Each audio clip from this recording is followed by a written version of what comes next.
Director of IDB MOEA, Ms. Lee, Ms. Sakira, all of the experts, scholars, ladies and gentlemen, good afternoon. Welcome to the Malaysia-Taiwan Industrial Collaboration Summit 2022. Thank you for joining us online. The exchange between the textile industries between Taiwan and Malaysia can be traced back to 2017. In order to understand Malaysia's current situation of the textile industry, the TTRI organized a delegation to Malaysia, and in October, we held the first Taiwan-Malaysia Collaboration Summit on Textile. So over 500 people from the government, industry, and academia joined the event. Also, MTMA, as well as President of MTMA, Dato Sri Tian Po Tan, led a delegation to visit Taiwan and to see the spinning, weaving, knitting, apparel, industrial, textile, and accessory sectors. And this is also the beginning of the smart textile manufacturing. In 2018, the summit was held in the headquarters of MIDA in Kuala Lumpur. That was the second summit. Taiwan also led a delegation of 33 people to go to Penang to visit Sweetheart's Garment and First Tech Knitting Industry. The Taiwanese mission was deeply impressed by the Malaysia's textile industry. In 2019, in May, the TTRI also sent its expert, Mr. Zhang Xingjing, to visit Malaysia. So he called on Xingye Knitting Factory and the MKMA. Also, in October of 2019, Dato Tang Chongqin, president of MKMA, led a delegation of 30 people to visit Taiwan. Over the years, representatives from the Malaysian government and MIDA have visited Taiwan and to visit the TTRI so as to understand Taiwanese government's efforts in promoting smart automation of textile. And the result has been fruitful. Since 2020, due to the outbreak of COVID-19, however, the textile industries between our two countries still continued. So our forum was held virtually. During the meeting, we also invite Chairman Cai Yuanqing of the Taiwan Knitting Industry Association and also Dato Tang Chongqin, president of MKMA. They signed an MOU. This will be very helpful for the cooperation between our two sides. We hope that after the control of the pandemic, we can arrange face-to-face visits so as to further deepen the exchange of experiences and the promotion of business. In 2021, as the pandemic was still ongoing, Taiwan and Malaysia's Collaboration Summit was held in a virtual manner again. Last year, MITI, in order to promote Industry 4.0, has decided to set up a demonstration factory in Kelantan, which will integrate the production from weaving, dyeing to production. And the production line will include digital textile printing to replace the traditional wax dye. And it will promote tourism factory. As for the modern textile production used in the medical field, we also want to make it smarter. So the modernized factory will include weaving, dyeing, finishing, printing, packaging, warehousing, and distribution facilities. Malaysia would also like to invite experts from TTRI to provide assistance. And this year, the summit will focus on the industries between Taiwan and Malaysia. They will talk about post-pandemic development as well as net zero cooperation and digital printing. Lastly, we would also invite the experts in the field of textile to talk about net zero carbon reduction and digital textile printing as well as the expectation after the pandemic. Also, the Alumni Association of Fengjia University have high expectation to work with the textile industry with Malaysia. And for our participants online, please use the Q&A function on the right of the screen so that you can raise your questions or comments. So during the panel discussion later, we will respond to your questions later. Your questions will be answered. Thank you. Ladies and gentlemen, now we would like to invite our distinguished guests to give us their remarks. We would like to invite Ms. Jia Feng Li, Director of Consumer Goods and Chemical Industries of IDB MOUA, please.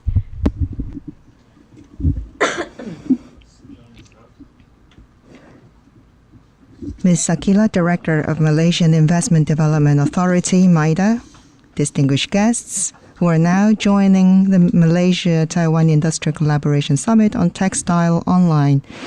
Good afternoon. On behalf of the Industrial Development Bureau, Taiwan, I'm delighted to attend the Malaysia-Taiwan Industrial Collaboration Summit on Textile. I want to thank the industrial players and experts from both Malaysia and Taiwan for your generous support and attendance to this event in the past few years. It is because of your effort that exchanges between Taiwan and Malaysia textile industry can continue to flourish even under the impact of COVID-19. The Malaysia-Taiwan Industrial Collaboration Summit on Textiles started from 2017. Malaysia Textile Manufacturers Association, MTMA, and Taiwan Textile Research Institute have been taking turns to organize this event annually. The summit was in physical form in the first 3 years. Seminars and factory visits were organized, which enabled participants to understand the development of textile industry on both sides. The exchange activities were very well received. From 2020 onwards, due to COVID-19 pandemic, many international trade activities and business negotiations have been organized via video conferencing. Therefore, in 2022, Malaysia-Taiwan Industrial Collaboration Summit follows the format in previous years and held in virtual form. The agenda on Textile Summit is very compact.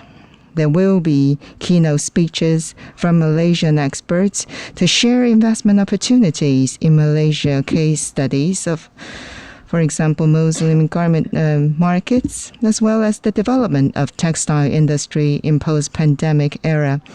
Taiwan side will share the applications of smart manufacturing, net zero carbon reduction strategy for textile industry, as well as digital textile printing solution. I believe you will find this summit rewarding, and I hope that your exchange and interactions during the summit will lead to business opportunities for future collaborations. In 2022, Malaysia-Taiwan Industrial Collaboration Summit on Textile, there is a new MOU signed by Chonghua Fengjia University Fiber and the Composite Materials Association, which is the alumni association of Department of Fiber and Composite Materials of Chonghua Fengjia University, and MKMA Malaysia Knitting Manufacturers Association. There is a story behind the signing of this MOU. Many members of MKMA attended college at Chonghua Fengjia University. To name a few, Chairman Chen Huaqing and Chairman Ma Wenqing and the Chairman Ma Qiunan. So they are all outstanding alumni from Chonghua Fengjia University. It is because of these connections that the teachers and alumni from Chung Hua Fongjia University stay in touch with Malaysian textile industry. With the signing of MOU this year, it is hoped that the legacy of bilateral collaboration can be continued and to establish a new channel for future exchange of talents and supply chains between Malaysia and Taiwan. Lastly, I wish all of you will have a fruitful discussions on this sub-summit on textile today, and hopefully these exchanges will lead to new business opportunities. I wish every success of this summit. Thank you. Thank you to Ms. Jafong Lee from IDB. Next, we would like to invite the government official from Malaysia, Ms. Zakila Zakaria, Director of MIDA, please. Ms. Chia Fen Lee, Director, Consumer Goods and Chemical Industries, Industrial Development Bureau, MOEA, distinguished speakers and guests, ladies and gentlemen, good afternoon. It is indeed a pleasure for me to join all of you here at Textile Forum in conjunction with 2022 Taiwan-Malaysia Industrial Collaboration Summit. I would like to thank the Industrial Development Bureau and Taiwan Textile Research Institute for giving MIDA the opportunity to speak at this forum today. Ladies and gentlemen, Taiwan has been one of the Malaysia important investors as it has strong presence in the manufacturing sectors. We believe Malaysia and Taiwan has maintained a very good business relationship since 1980. In terms of approved investment from Taiwan, textile has become the third largest manufacturing sectors contributed by Taiwan in Malaysia. There have been 158 projects approved during this period. Ladies and gentlemen, I am optimistic that through this forum, we will be able to strengthen the ongoing efforts in building a strong relationship between Taiwan and Malaysia textile industry, as well as to explore a new areas of cooperation. We need to be more engaged and develop a stronger cooperative partnership between Malaysia and Taiwan, especially in technology and businesses. With this goal in mind as the partner to investors, MIDA, we will do our level best to support and facilitate this partnership and collaboration to success. Let us make full use of this opportunity and the time we have today. With that, I wish everyone a fruitful and productive forum. Thank you. Thank you. And next, we would please like to invite Ms. Sephanas Rama, Senior Deputy Director of Building Technology and Lifestyle Division of MIDA, to give us a presentation. Salam sejahtera and good afternoon. I'm Shafinas from the Building Technology and Lifestyle Division MIDA. Today, I will present a topic on investment opportunities in the Malaysia textile industry. Being a multicultural nation with a diverse range of ethnicities, Malaysia is well positioned as a vibrant, emerging fashion capital. This is bolstered by our mature textiles industry that has been developed over the years. The textile industry in Malaysia has been growing at a fast pace after the country started an export-oriented industrial transformation in the early 1980s. Today, Malaysia's textile industry is targeted the higher end of the global value chain with diversified production of higher value-added products. The industry also implemented the latest automation and technology in its manufacturing and distributions while actively seeking business collaboration with foreign companies and undertaking new R&D activities to further strengthen its competitiveness in the global market. The textile industry ecosystem consists of the upstream to the downstream of the whole supply chain. These components have strong foundation, which are held up by strong companies with the international recognition through their determination and tenacity through time. Universities, government agencies, and infrastructure support also play a huge role in building this ecosystem.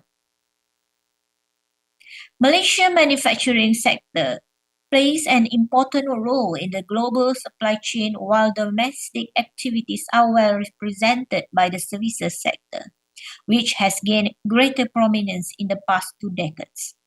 Of a total investment of RM 306.5 billion, 63.7% is derived from manufacturing sector.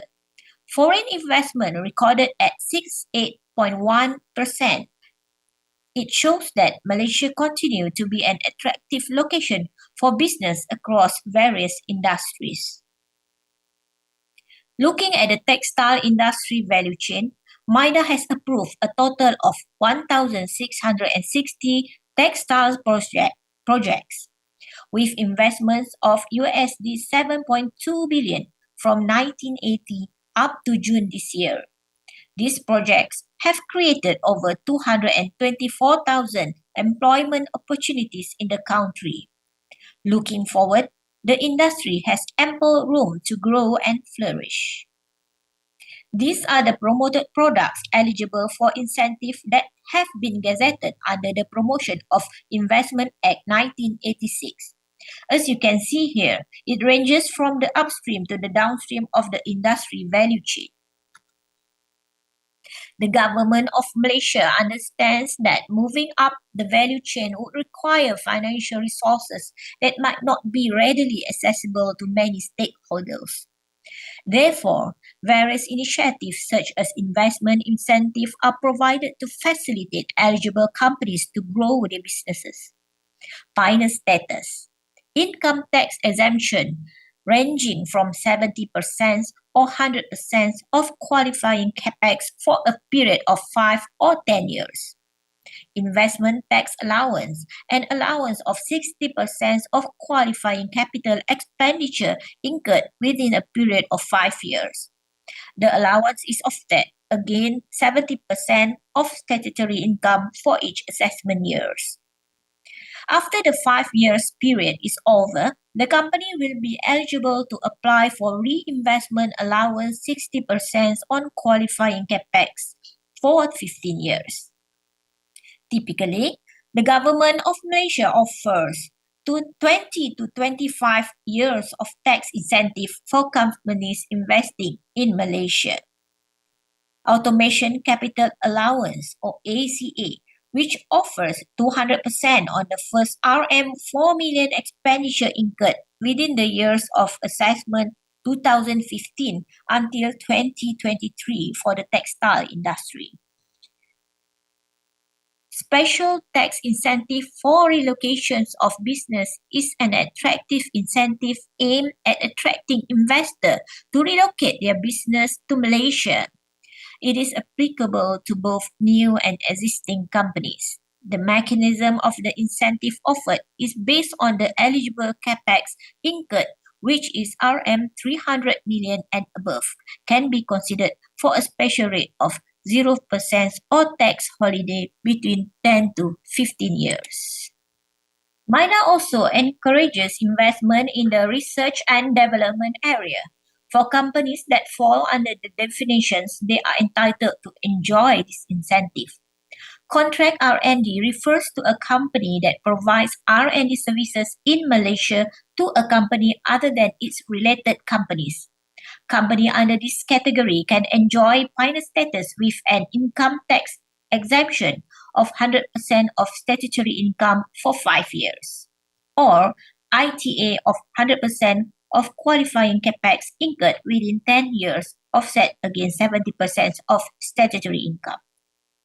R&D company refers to a company that provides R&D services in Malaysia to other than its related companies or to any other companies, while in-house R&D refers to a company that carries out R&D within the company in Malaysia for its own business. For R&D company and in-house R&D company, they can enjoy investment tax allowance or ITA of 100% of qualifying capex incurred within 10 years, offset against 70% of statutory income. Green tax incentive. Green tax incentive. In budget 2014, the government of Malaysia announced the provisions of an investment tax allowance or ITA for the purchase of green technology assets and income tax exemption ITE on the use of green technology services and systems to further strengthen the development of green technology. In Budget 2020, the government announced the extension for both incentives. The ITE is also extended for a company that undertakes solar leasing activity.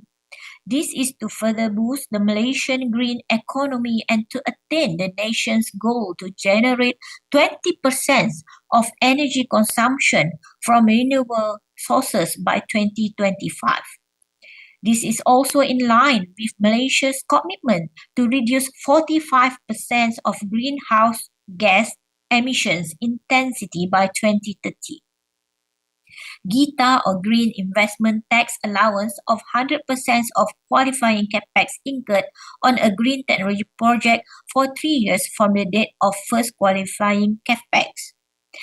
GITA or Green Income Tax exemptions of 70% on statutory income for qualifying green services activities for a period of 3 years activities, where the period of incentive is for 3 years starting from the assessment year of the first invoice related to the green technology services issued, and the date of the first invoice shall not be earlier than the date of application received by MIDA. Malaysia and Taiwan shared multiple economic and commercial interests in the past. Taiwan had been one of Malaysia's major trading partners. We hope that we can work together to benefit both countries. MIDA trusts that the networking forge will provide valuable impetus to form successful collaboration. Should any of you require further information on the investment facilitation, MIDA is always ready to assist in providing direct consultations and cooperation. I wish all participants a fruitful session ahead, and thank you. Thank you, Ms. Yakela. Thank you so much for your information about investment. Moving on, we would like to invite Ms. Salina Idris, who is from HDC, Halal Development Corporation. We would like to invite Ms. Zalina Idris to give us the topic on the booming industry of fashion, modest fashion. Hi, good evening. My name is Zalina Idris. I'm from Halal Development Corporation, Berhad. I'm from Malaysia. I would like to thank Malaysian-Taiwan Industrial Collaboration Summit 2022 for inviting HDC to be part of the event. My presentation for today is about the booming industry of modest fashion. Okay, before we start the presentation, I would like to have a brief info regarding HDC. What is Halal Development Corporation? For Malaysian, I think you would know that HDC is under MITI, which is Ministry of International Trade and Industry. Together with us, we have other agencies like MIDA, MATRADE, MPC, CRIM, and also Department of Standard Malaysia. Our vision is to make halal the first choice in business ventures, and the mission is to provide solution for business to excel in the halal market space. So HDC has been established in 18 September 2006. We are the central coordinator that promotes participation and facilitate growth of industry players in the development of Malaysia halal ecosystem under various promoted sectors. So we are the world's first government-backed halal industry development corporation. We spearhead the development of Malaysia integrated and comprehensive halal ecosystem and infrastructure to position Malaysia as the most competitive country leading the global halal industry. Okay, under Halal Industry Master Plan 2030, we have 6 core and emerging sectors that we have identified, which is pharmaceutical, food services and cosmetic falls under Halal core sectors, while is for the Halal emerging sectors, which is medical device, medical tourism and also modest fashion. So today we are talking about the modest fashion. Okay, so under HIMP 2030, we have the 7 strategic thrusts that we need to be developed. The number 1 is enforcing halal industry-friendly policy and legislation, creating new and bigger market space, establishing a larger pool of halal industry experts to meet a global needs. The 4th one is enhanced quality and integrated infrastructure development, fostering thought leadership, producing more homegrown halal champion, and also facilitating more competitive Bumputra participation in the halal industry. Okay, so from the 7 strategic thrusts, we see the importance to grow the industry and also the halal ecosystem in Malaysia. So the halal ecosystem is a network of components that evolve in the growth cycle and delivery of halal products. So it consists of 8 elements, which is policy and legislation, human capital, science, technology and innovation, awareness and promotion, incentive, infrastructure and logistics, data and analytics, and also conformity assessment. Okay, from the HIMP, because HIMP is like a strategic document, so we have identified the potential halal industry growth driver in Malaysia. So we have identified 11 halal promoted sectors, which is F&B and also pharmaceutical, which we have developed the roadmap in 2020. For last year, we also have developed 2 roadmap, which is halal ingredient and also medical tourism. And this year, we will develop another 3 roadmap, which is cosmetic, medical device and logistic services. For modest fashion and consumer goods, we will develop the roadmap by next year. Okay, so from the HIMP, we will crystallize we will do the clarification, everything under the roadmap, which is we will identify the key result area, the initiative, the economic opportunities, and also the detailed implementation plan in the governance with the KPI for each sectors. Okay, so now we go into the modest fashion. What do you mean by modest fashion? Why it is booming? So looking at the definition, the modest mean dressing or behaving to avoid indecency in clothing, meaning that it's not revealing or emphasizing a person's body. So fashion mean a popular aesthetic expression of the latest style of clothing, footwear, hair, accessories, and body promotion. So when it combines modest fashion, it's mean wanting to obey Sharia law of dressing by covering their heads, neck, arm, and legs, but in a fashionable way that is in addition to the traditional black loose abayas and headgear. Okay, why halal matters in modest fashion? Lately, modest fashion is seen as a manifestation of halal lifestyle, where the Muslim women are embracing the Sharia context of dressing, but wants to maintain being fashionable as well. In line with this, modest fashion industry often creates brand personality and use the term halal brand personality and use halal as the brand personality. Halal also refers to the purity and safety following the Sharia law from the Quran. So why the modest fashion is booming industry? First, because of the growing population of Muslim. By 2030, estimated 2.2 billion Muslim in the world. So it increased the demand for more halal products. So secondly, the increasing religious affirmity. 76% of Muslims consider religion to be very important. So more Muslim embracing what is obligated by the Quran with the intention to get closer to Allah. So the third one is digital connectivity, booming smartphone penetration, m-commerce, e-commerce channel, changing the traditional sales method, enabling customers from any parts of the world to purchase modest fashion. Okay, looking at the global modest fashion spending by the global economic report, Global Islamic Economic Report 2022, the spending for the modest fashion alone is about 295 billion by 1.9 billion Muslims on clothing. This is estimated in 2021. And the 27 billion of clothing imports by OIC countries, this is as at 2020. Okay, looking at the market size, the global modest fashion market versus the global halal modest fashion market in 2029 is about 294.6 billion. In 2020, due to the pandemic, so the value reduced to 229.81 billion. And estimated in 2024, the market will be increased by 346.97 billion versus to the global halal modest fashion market in 2019 is about 109.57 billion. 2020, 81.08 billion, and in 2024 is about 134.56 billion.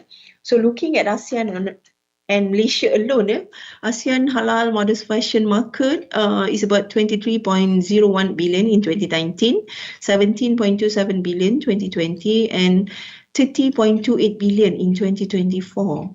In Malaysia alone, when you talk about modest fashion market, it's about 2.84 billion in 2019, 2.11 billion in 2020, and it will increase in estimated in 2024 it's about 3.65 billion.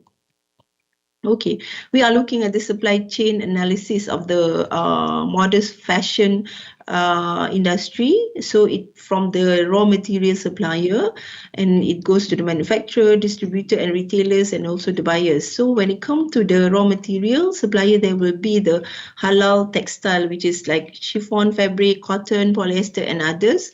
For the halal modest fashion, what is consists is abaya, hijab, kaftan, coats, blouses, and long pants. So the manufacturer listed like H&M, Arab UK Limited, Dolce & Gabbana, Inaya. And for the distributor and retailers, there are mass market fashion, there are retailers, specialty store, boutiques, direct channel, and also e-commerce. So the brand name is like Uniqlo, H&M, and also Macy's. And the buyers will be the end consumers. Okay, this is the top destination for import and export. So for the export, there will be a country like Indonesia, Malaysia, China, Turkey, and also Singapore. And for the import destination will be from France, Germany, UAE, United Kingdom, and Italy. Okay, so this is the global economic indicators score. So top 10 modest fashion, when you look at the country, the first one will be UAE, followed by Turkey, Indonesia, and Malaysia is number 4. And number 5 is Singapore, Italy, Bangladesh, Morocco, India, and also Sri Lanka. So the modest fashion can boost the GDP, the develop local talent, and also generate jobs. Okay, next, the growing trend in the modest fashion. So the trend is conceived of the luxury modest fashion, modest activewear, men's modest clothing, m-commerce, and also circular fashion. Okay, this is the SWOT analysis for the sectors, modest fashion sectors.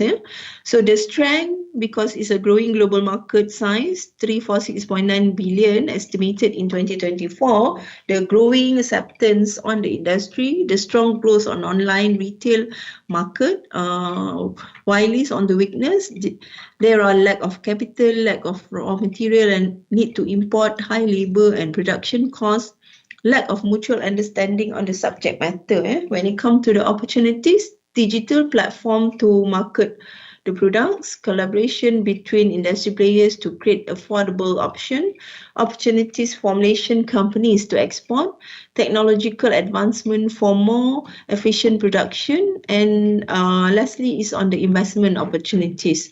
And the threat is on the emerging competitors from mainstream brand, restriction of wearing hijab as cool, for example, at Australia and Germany, high risk of imitation, and also quick change of trend.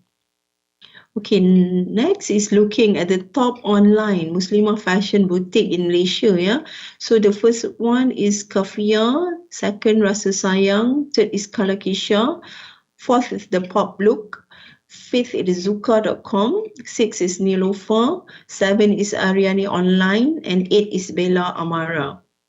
So the key issues and challenges that we face when it comes to the modest fashion is the competition from mainstream label, the integrity part, the misappropriation of the hijab, skills and efficiency, the financing part, the representation of Muslim women in advertisement, for example, and lastly, the exploitation, brand exploiting modest fashion, turning it into trend. Next is the key outcome. What is the outcome if we have the modest fashion industry? Yeah? For the economic, is create surplus since most of the raw material are imported. If Malaysia export the product more, it can create surplus for Malaysia economy, creating competitive advantage to the industry player. In terms of the society, for global Islamic society as a whole, more Muslim will have more option when purchasing for apparel to suit their personal fashion sense. More Muslim women and men will have no issues pursuing sports with the growth of modern sportswear. And lastly is the job creation. Opportunities for job creation once Malaysian designers starts to actively export and creating more local talent in the emerging market. Okay, this is the related public and private sectors when it comes to the modest fashion industry or the textile industry. So there will be HTC, Ministry of Tourism, Art and Culture, MRM, which is Malaysian Design Council, FMM, Federation of Malaysian Manufacturers, Standard Malaysia, Kraft Tangan Malaysia, Malaysian Textile and Apparel Centre, MATAC, Royal Custom Department, MIDA, Ministry of under Ministry of International Trade, and also the Invest Langor. So when it comes to the related association, there will be the MTMA, Malaysia Textile Manufacturers Association, Malaysian Garment Manufacturer Association, Malaysian Knitting Manufacturers Association, and also Malaysian Footwear Manufacturers Association. Okay, this is the HDC product and services. This is what HDC is offering. We have Halal Training Institute, we have Halal Consultancy, we have Halal Knowledge Center, we have Halal Pub, we also have Halal Integrated Platform. We have Dash for Halal Product and Services in 3D platform. We have HIP, Thought Leadership Platform, HSPP, Halal Sourcing Partnership program. We also have eRehal, which is halal certification assessment, halal assessment tool. Okay, I think this is my presentation for today. Thank you so much. Thank you. Thank you very much for your very excellent presentation as a thorough introduction. The next speaker is Dr. Feng Biaoling, Vice President of Taiwan Textile Research Institute. The topic of his talk is Net Zero Carbon Reduction Strategy for Textile Industry. Distinguished guests, ladies and gentlemen, my name is Ling Feng Biao from Taiwan Textile Research Institute. And today I'm going to share with you the net zero carbon reduction strategy for textile industry. This is the agenda of my talk. As for preface, I should put it this way. All the carbon reduction strategies are defined by the Glasgow Climate Pact. So the requirements of carbon reduction is actually economic activities. Is no longer only a business activity. So that is being something that the government around the world is focusing on. And for Taiwan, our strategy, stated by our President Tsai, that in 2030 we have to reduce carbon emission by 20% compared to 2005. So for major emitters, meaning that they produce more than 2.5 million metric tons of carbon dioxide. This is the definition of major emitter. So we already have the strategy in hand. As for the importance of carbon reduction for the textile industry. So for the textile industry, this is an international industry. So one thing important to mention is that in 2030, according to Textile Exchange, the global textile supply chain needs to reduce carbon dioxide emission by 45%. And the brands, the international brands, Adidas or Nike, and they also have their strategy for their suppliers, because for Taiwan, a lot of the suppliers, Taiwan, we will follow the requirements from these different brands. So all in all, the textile industry, our strategy is basically following the international trends and international requirements. So this is the environment faced by the Taiwanese textile industry. So maybe you want to have a better understanding that whether you're from Taiwan or from Malaysia, we want to know about the CO2 emission in Taiwan. So the Taiwanese textile industry, the CO2 emission accounts for 6.76% in the total industrial emission. And so in this 6.6%, 11 companies are artificial fiber companies, and the CO2 emission accounts for 50.35%. And for a dyeing and finishing company, there are 14 companies that are dyeing and finishing companies and account for 10.93% of the CO2 emission. And for the others are smaller companies. So this is the contribution of CO2 emission. So for major emitters, mainly they are artificial fiber manufacturers and the big dyeing and finishing companies. So we want to reduce CO2 emission starting from these two sectors, and we will help the smaller companies to reduce their carbon footprint as well. So for textile industry, what are our implementation strategies for net zero to achieve the net zero goal? Number one is the big companies lead the small ones, and full way promotion. And the third one is verification and introduction. And I'm going to go into details. First of all, big companies lead the smaller companies. Just like I mentioned before, that basically Taiwan is a country very much relying on trade. So we have brands, and we have suppliers, and also under the suppliers they have different manufacturers.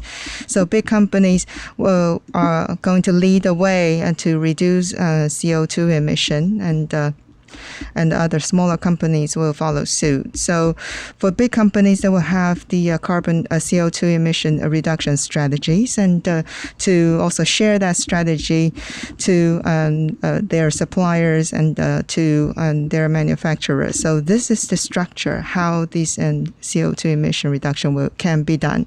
I can give you two examples. In April 12th, there was a seminar that is organized by big brands, and the seminar was talking about sustainability. And I realized that for Taiwanese players, how to do, we actually have some blind spots, and that is why there is another seminar on May 6th, and there were 230 people online. And when the seminar came to an end, there were still 230 people staying online, meaning that the people are understanding the importance of carbon reduction. And this is our common goal, and which I draw a lot of attention. So these are two examples for your reference. And secondly, all-way promotion. I think the Taiwanese government knows it very well, no matter it's from the government or from the private sectors. From the upstream to downstream, it is very important, and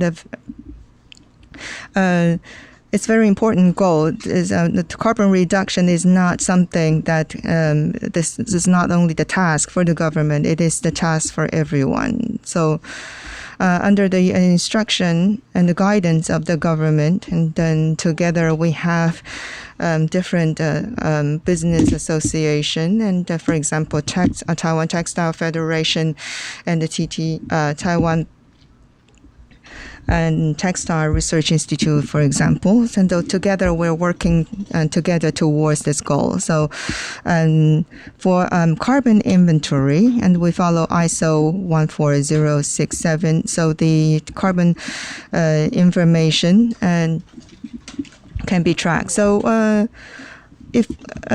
so for inventory, we have ISO 14064 and 14067. So carbon reduction, and there will be there are two authorities, and one is the Industrial Development Bureau and also the Environment Protection Agencies. And so we're working together and to help our the textile industry players to do GRS and to track the carbon footprint and to do the carbon label. So we will try to integrate the information to make it more comprehensive. So in the full round promotion, we already have 4 aspects. One is the material replacement, and also to optimize the production process, and also to optimize energy use, and also to optimize the equipment. And I can give you some examples. Here, this is for the dyeing and the finishing companies, and there are also some other examples in different aspects in this industry. So these 4 different aspects, and we can conduct the carbon reduction works, and we also organize seminars based on these 4 different aspects. For example, we have organized the seminar on optimization of the production process, and in July we also organized another seminar on the production process. So, and the third strategy is verification and the introduction. So at the end of the day, our common goal is to, of course, to localize and to digitalize and to and if we have the standards, and if we can have the green production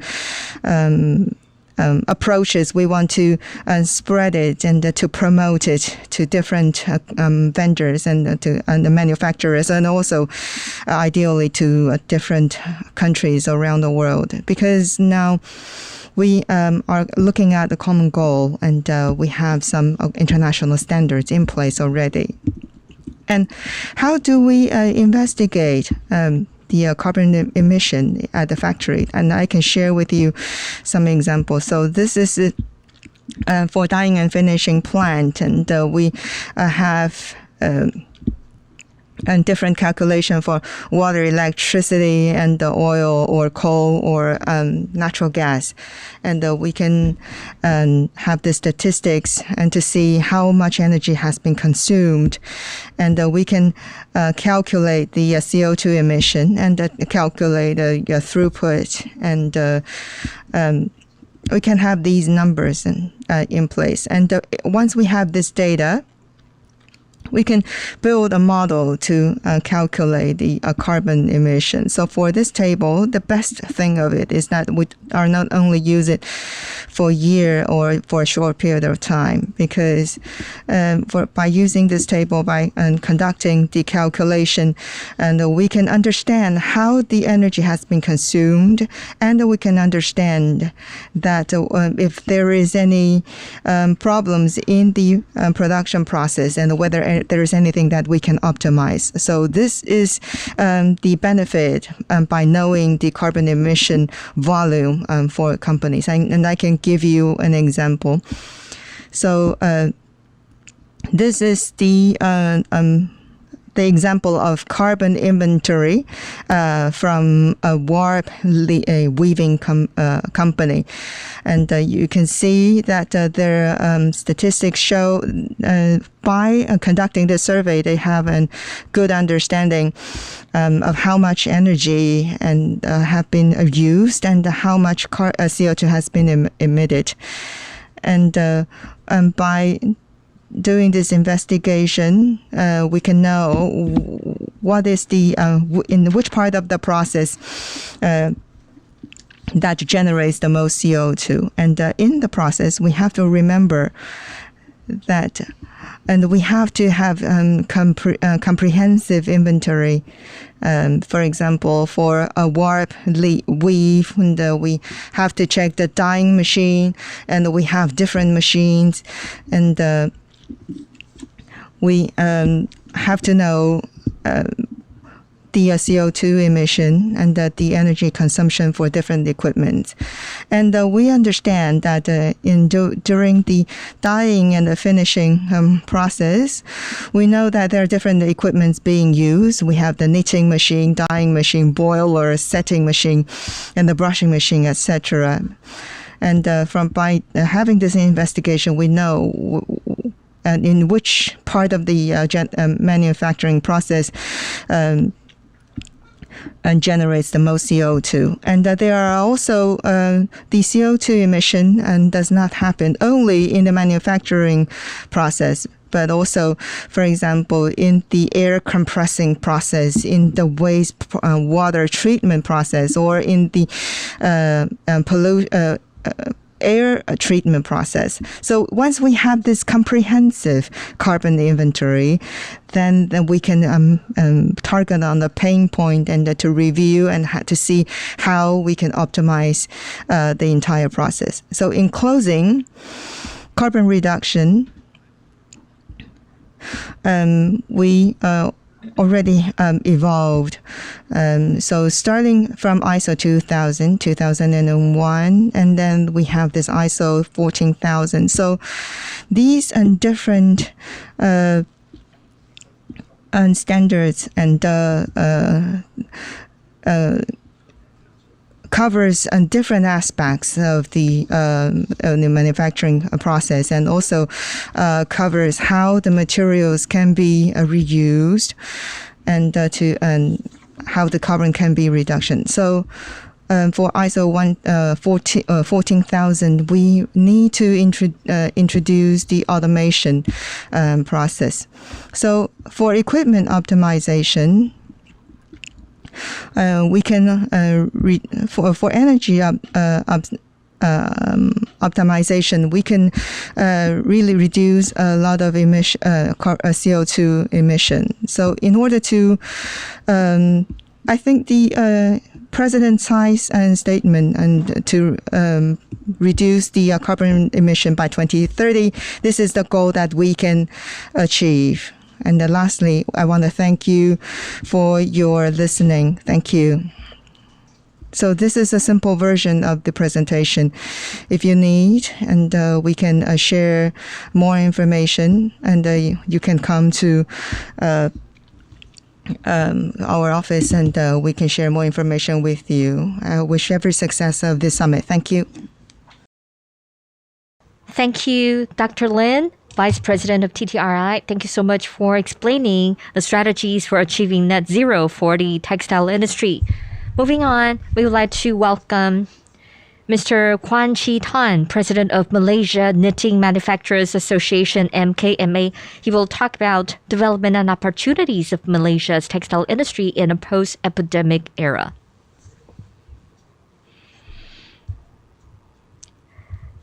Ladies and gentlemen, dear members from the textile industries of Taiwan and Malaysia, good afternoon. It is my pleasure to attend the Malaysia-Taiwan Industrial Collaboration Summit 2022. My name is Kwan Chi Tan. I'm president of MKMA. It is my pleasure to be invited by the organizer. And I will talk about development and opportunities of Malaysia's textile industries in a post-pandemic era. I'm also very pleased that on behalf of MKMA and Chonghua Fengjia University and the Fiber and Composite Materials Association, that is the Alumni Association of the Department of Textile of Fengjia University, to sign the MOU. Ladies and gentlemen, please allow me to share with you the trend for supply chain. Taiwan and Malaysia have close cooperation in the textile industry. Now, we have tried to reconnect with the members and the faculty of the Department of Textile of Fengjia University. So far, we have 6 years of formal exchanges in textile with Taiwan. In 2017, MTMA and TTRI started our first formal cooperation. And in 2020, the President Tan of Malaysia Knitting Manufacturers Association, along with Chairman Cai Yuanqing of Taiwan Knitting Industry Association, they signed an MOU online to express their cooperation with each other. We hope that through the exchange of our supply chain, we can promote the textile cooperation between Taiwan and Malaysia. MKMA includes many successful entrepreneurs, especially in the field of textile. Many of them actually graduated from Fengjia University. They were the outstanding talent trained by Taiwan. And now they are owners of large textile companies in Taiwan. For example, Malaysia's largest textile company, Ramatex. As we all know, President Ma Wen-qing and Ma Wen-ming, they're two brothers. They're both graduates from the Department of Textile of Fengjia University. So now they have expanded their business across Asia. They have 3 weaving mills and 3 garment factories all over Singapore, Malaysia, Cambodia, and China. And they have also adopted the latest technologies for textile. Also, they are the biggest suppliers to the major sports brands like Nike, Adidas, or Puma. They are huge suppliers. In the past, the MKMA has continued to invite the teachers and alumni from the Department of Textile of Fengjia University to come to Malaysia to give us guidance, as well as to help us train our talent. Over the years, Taiwan's textile industry has been a very important partner of Malaysia in supplying raw materials and technology. So the MKMA, in terms of our cooperation with Fengjia University and its Alumni Association, hopes to continue our existing foundation in the field of textile. Based on our mutual trust, we can continue our lasting cooperation so that we can build the supply chain with Taiwan, and Taiwan can help train the younger generation in Malaysia in textile, so that our textile industry will continue to develop. Also, the impact of the pandemic is felt everywhere.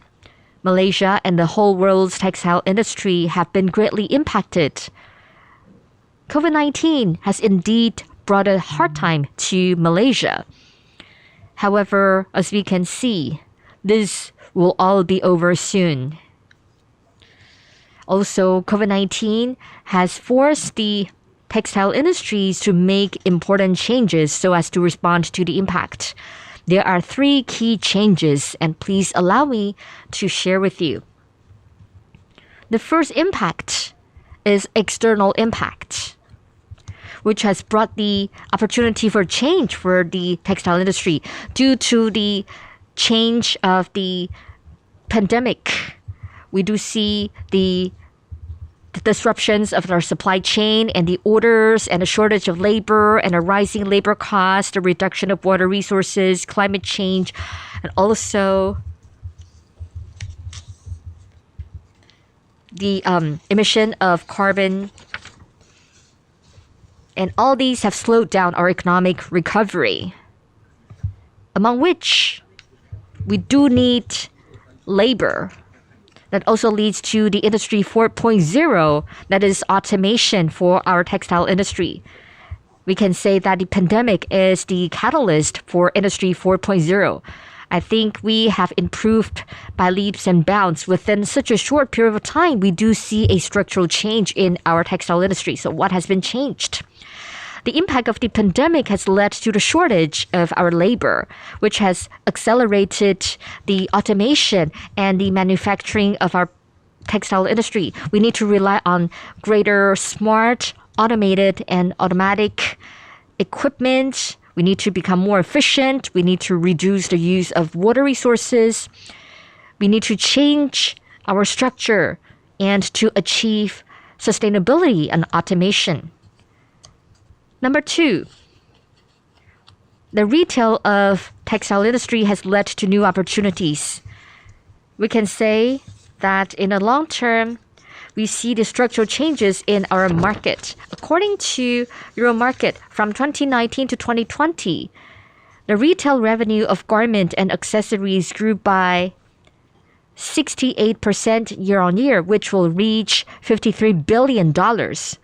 And also, the fabric industry in Malaysia will be highly competitive. Also, the retail of accessories and ready-to-wear will become a very important market.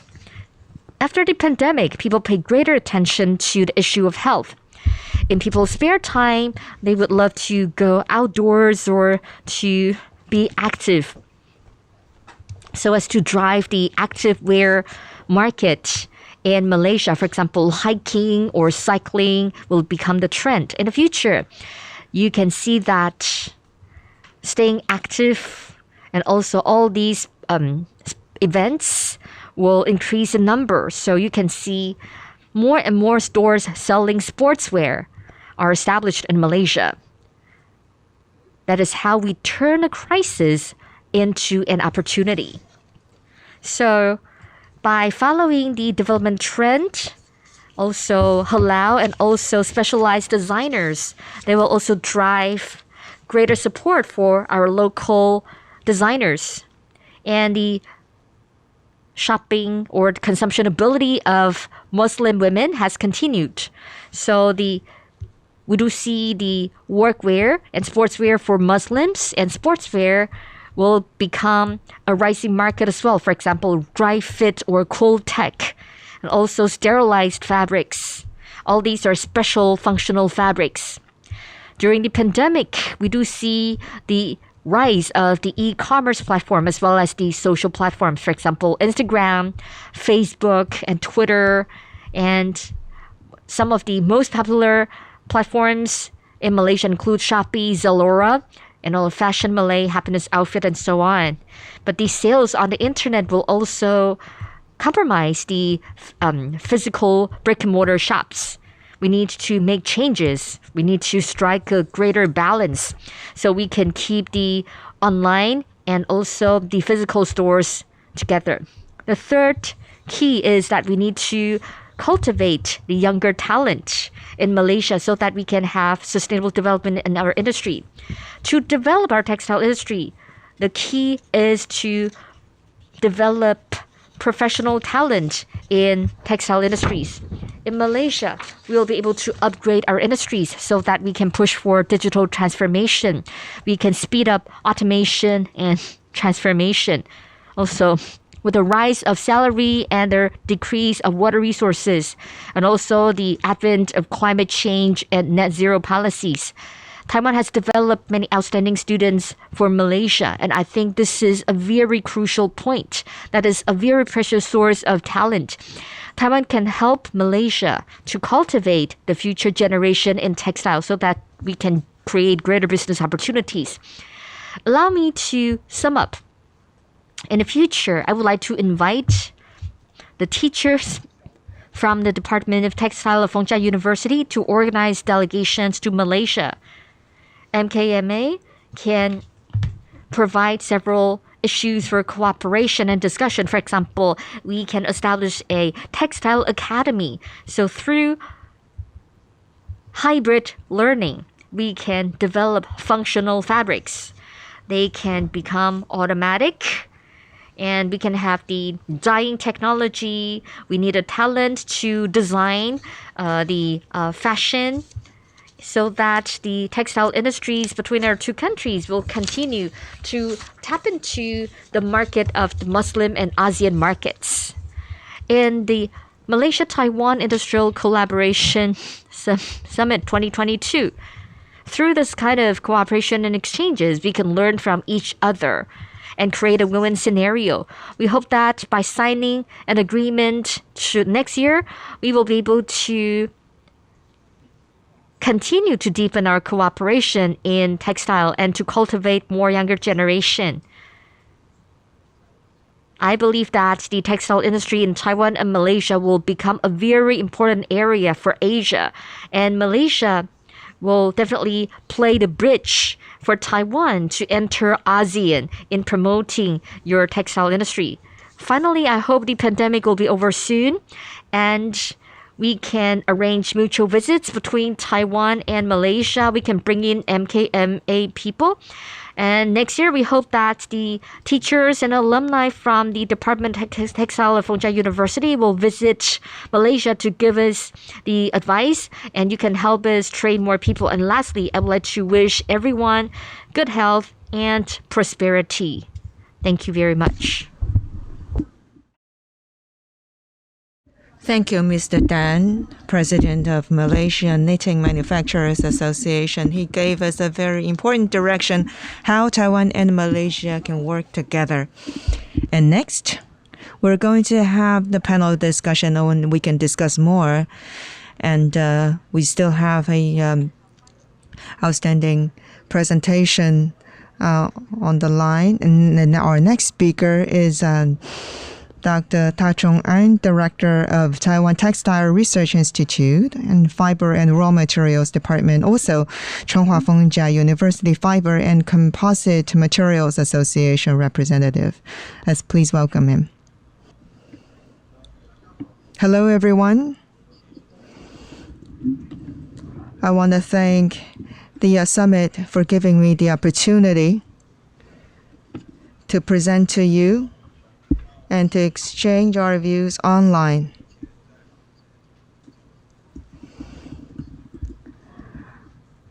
I am Dr. An Da-zhong, Director of Taiwan Textile Research Institute. And today, on behalf of Taiwan, I would like to share with you some of the leading fibers. And I would like to share with you the series of production and their special functions. Especially today, at the middle of my presentation, I would like to especially focus on the Taiwanese efforts and results, especially in following the trend of sustainability.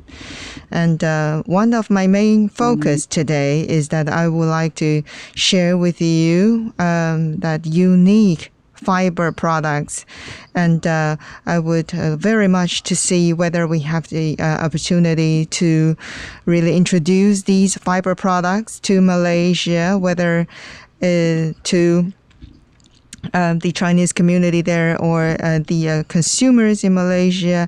We do hope that we can have a lot of opportunities and so that these fibers can be widely used.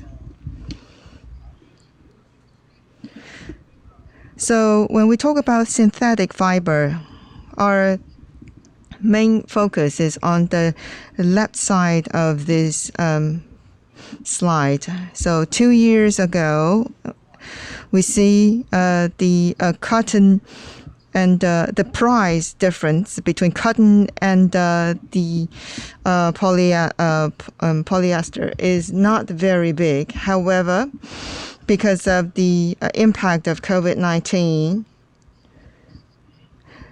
the demand and the supply in the global market has changed. Now, synthetic fibers, every kilo, the price is about 1.7 or 1.8 US. However, if we look at the price of cotton, the price is it already exceeds $3 per kilo. So the price between synthetic fiber and the cotton is become bigger, and which drives the world to use synthetic fibers to replace the cotton fiber in the market. In Malaysia, we know that there are major international events in Malaysia, no matter it's the racing cars or the cycling events, sport events. We see a lot of different textile and used in different events, and these are the opportunities where the synthetic fibers can be used. Let's look at the magic of synthetic fibers. What you're seeing on this screen is the cross-section of different synthetic fibers. So we can develop a lot of different synthetic fibers, and by looking at the cross-section, they are very different, and their shape are very different, and every shape has its reason. And on the left side, whether it's trilobal or X shape, the groove in the fiber are built for reasons, for example, moisture transporting. And we also see C hollow or a hollow shape. So for these two fibers, they can really, it's more like simulating the natural cotton so that it can wrap the air inside and to keep the temperature. So I'm going to introduce to you more information. And next, we have in Taiwan, there is a company, Far Eastern New Century. It has a company called Top Cool. On the right-hand side, you can see this 4-channel quick dry fiber, and or we call it X-shape cross-section. And we can see the tunnel and how the tunnel guides our sweat, perspiration, moisture. So the moisture can come from inside and to outside, so to result in quick dry function. And there are also special materials being used in which can have these anti-UV function. It can cover the UV and to reflect UV, meaning that in very hot weather, for example, in Taiwan or in Malaysia, the temperature in average is over 30 degrees Celsius, and a lot of us are exposed under high level of UV, so this fabric can be very useful. And another leading company in Taiwan is called Shinkong, and the product of this company is called Cool Touch. And the information on the website, we can see the cross-section of the fiber. We can it's trilobal shape, meaning that it looks like a Y-shape group. And so basically it is using this geometric structure of the fiber so that it can guide the moisture to result in quick dry results. And you can see from the diagram and the comparison of between Cool Touch and the cotton, and the comparison between Cool Touch and the polyester. So it has very good performance in terms of moisture absorption and how it can guide moisture. And on the right hand side, you can see once absorbing the moisture, Cool Touch diffusion activity. The diffusion activity is better than a cotton. And it's better than nylon and polyester. Now let's look at a nylon material. And the company I would like to introduce to you is Zigshang Industrial Corporate Limited, and their product called Nice Cool. So we can see here the hydrophilic groups reaction, meaning it can have this hydrophilic chemical, and once being modified, it can absorb even more water. And we all know that in chemical fiber field, and once the moisture function is enhanced, it will make the fiber, when you wear the fabric, and you will feel more comfortable. If it can absorb moisture even more quickly, then you can feel the coolness, especially it's very comfortable in hot weather. And next, I would like to introduce to you another product called Solar Free from Far Eastern New Century. So by the name, you can tell that this product, it can reflect the NIR, which shields the skin from irradiative heat, so it can protect your skin. And another product from Shinkong, and develop another product, and the name of the product is called anti-UV fibers.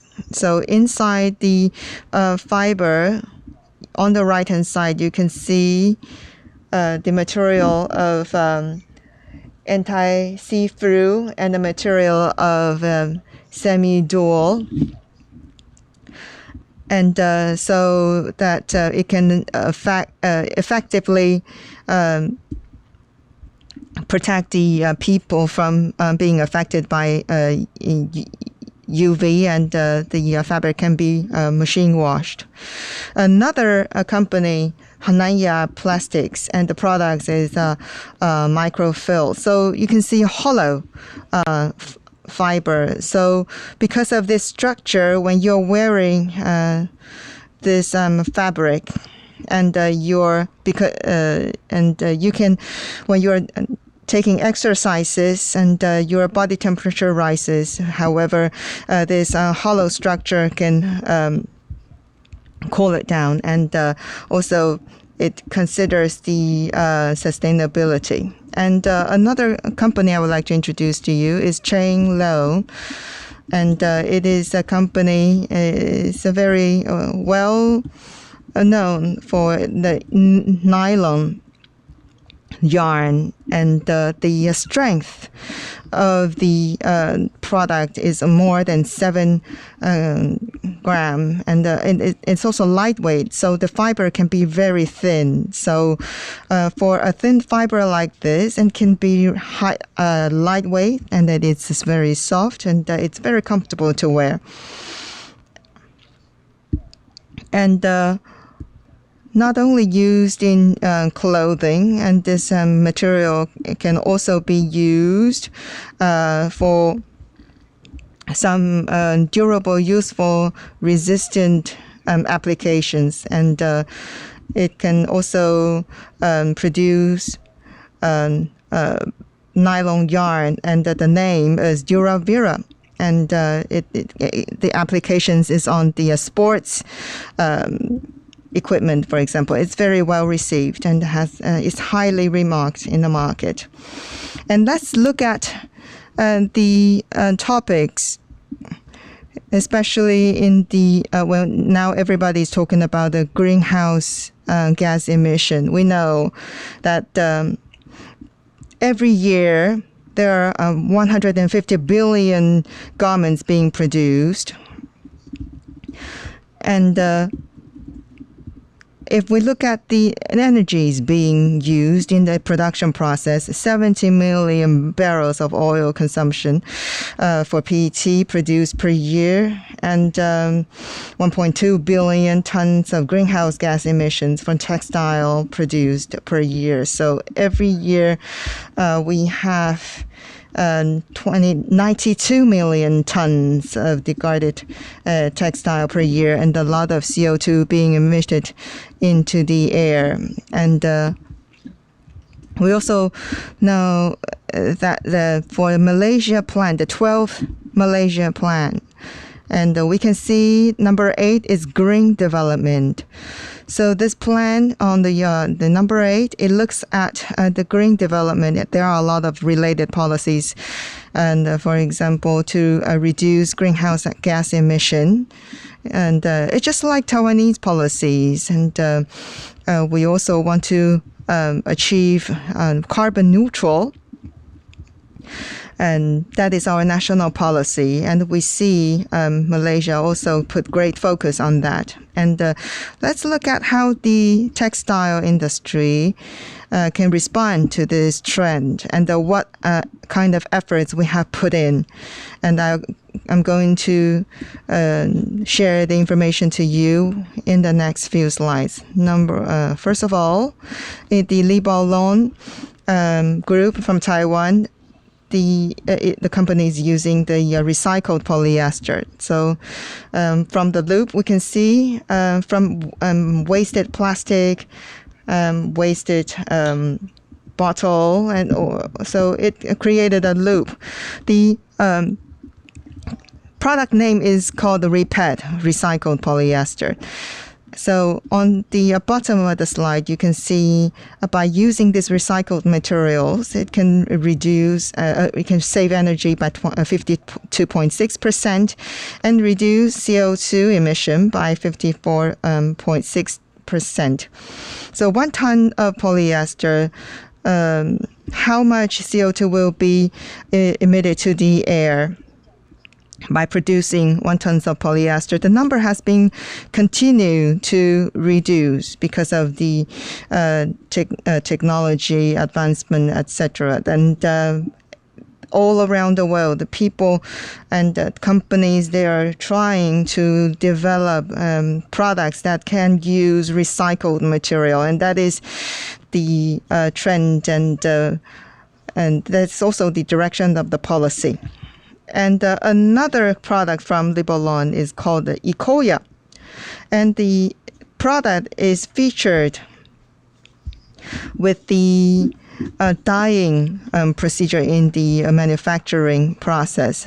So in the beginning of the dyeing process, it changed the manufacturing process, so the water consumption reduced significantly. And we also know the importance of dyeing process. And by optimize the manufacturing process, and the dyeing result can really still be long-lasting, meaning that even you change and optimize the manufacturing process by using less water, the result is still outstanding. Another product named Top Green. On the right-hand side, you can see the diagram here. And the material is wasted polyester by using mechanical or physical approaches.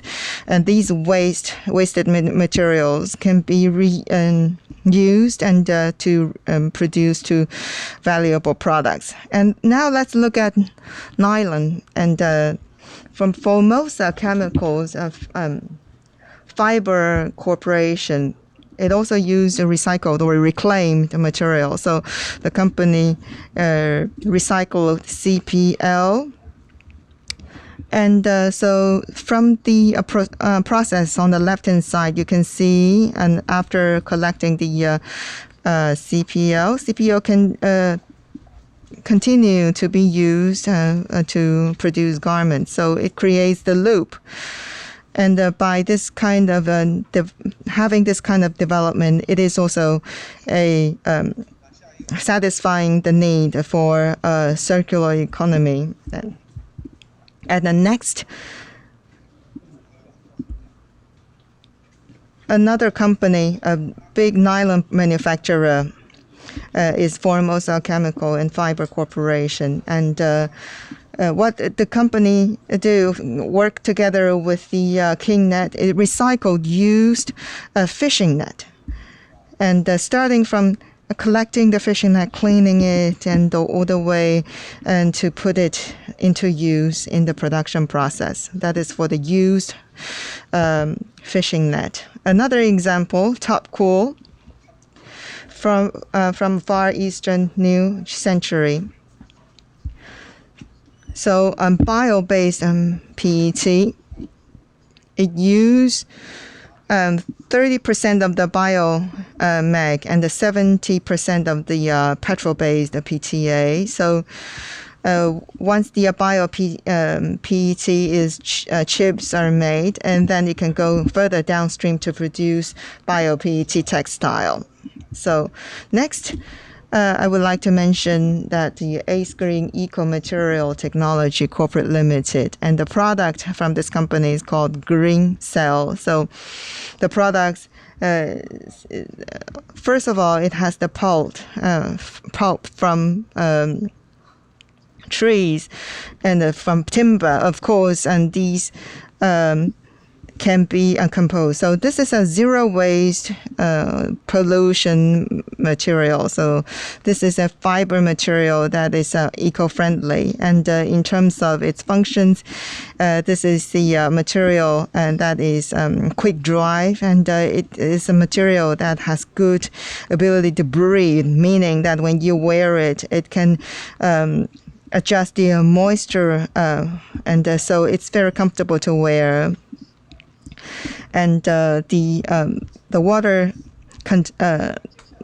content is more than 7 to 15 times compared to traditional chemical materials. And next, let's look at the efforts made by Formosa Chemical and the Fiber Corporation. And there is a new fiber being developed, moisture-responsive fiber. So the fiber, after absorbing the moisture, the structure has been changed.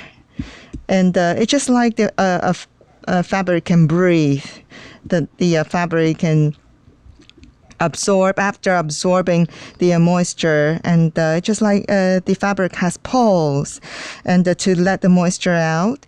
And once the fabric is dry again, then the pore can be closed again, just like a breathing fabric. And let's look at the video.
Right. I believe you'll be very much impressed by this video. So I have introduced to you some commercialized and very well-known products. And if you're interested, you can look them up on the websites of these big companies. And for these fabric, my personal expectation is that during Ramadan and the New Year in Malaysia, and this is the period where the shopping spree is happening, and for these leading fabric, we would very much like to introduce them into the Malaysian market. We are very proud of these products, and we believe that this is going to be helpful to boost the textile market in Malaysia. Thank you very much for listening. Thank you so much to Dr. An. Thank you so much for your explanation about functional fabrics and environmental fabrics. Thank you so much for your analysis, and thank you for showing us the video so we can understand that Taiwan's edge in the development of fabrics around the world. Now, please welcome Mr. David Wang, Section Manager of Industry Printing Solution Division of Epson Taiwan. He will talk about Epson Digital Textile Printing Solution. My predecessors in textiles and dear colleagues, ladies and gentlemen, I'm David Wang. I'm responsible for Industry Printing Solution of Epson Taiwan. So allow me to introduce my company. I come from Seiko Epson. We're a Japanese company. And around the world, we have about 80,000 employees. And our headquarters is based in Japan, Matsumoto. So we started as a quartz watch company. We manufactured the component parts, and then the technologies were used to printers. And we have developed all kinds of different products, from printers to projectors. And then we have the water and electricity saving paper making equipment. And I would like to introduce the products for today, digital textile printers. I believe that everybody knows that now the industry of textile has encountered a challenge of pollution. We are a high source of pollution. And in terms of the sources of pollution, I think textile ranks the second largest source of pollution. There are three main sources. The first one is CO2 emission. The second one is the use of water resources. And the third one is the large amount of waste generated from our industries. And all these have posed significant environmental issues that may impact our future generations. So now governments around the world, especially in Europe, or some more active environmental groups or laws, they try to regulate the textile industry. So that is the reason why the textile industries have faced some difficulties. We need to save water. We need to save cost. We need to save electricity. We need to reduce waste. All these have posed significant challenges for the coming decade or even the future years. And what will be the requirements in the market? For the customers, they hope that when it comes to fashion or when it comes to the designer labels, the design cycle should be shorter. And they will go for small volume, large variety production.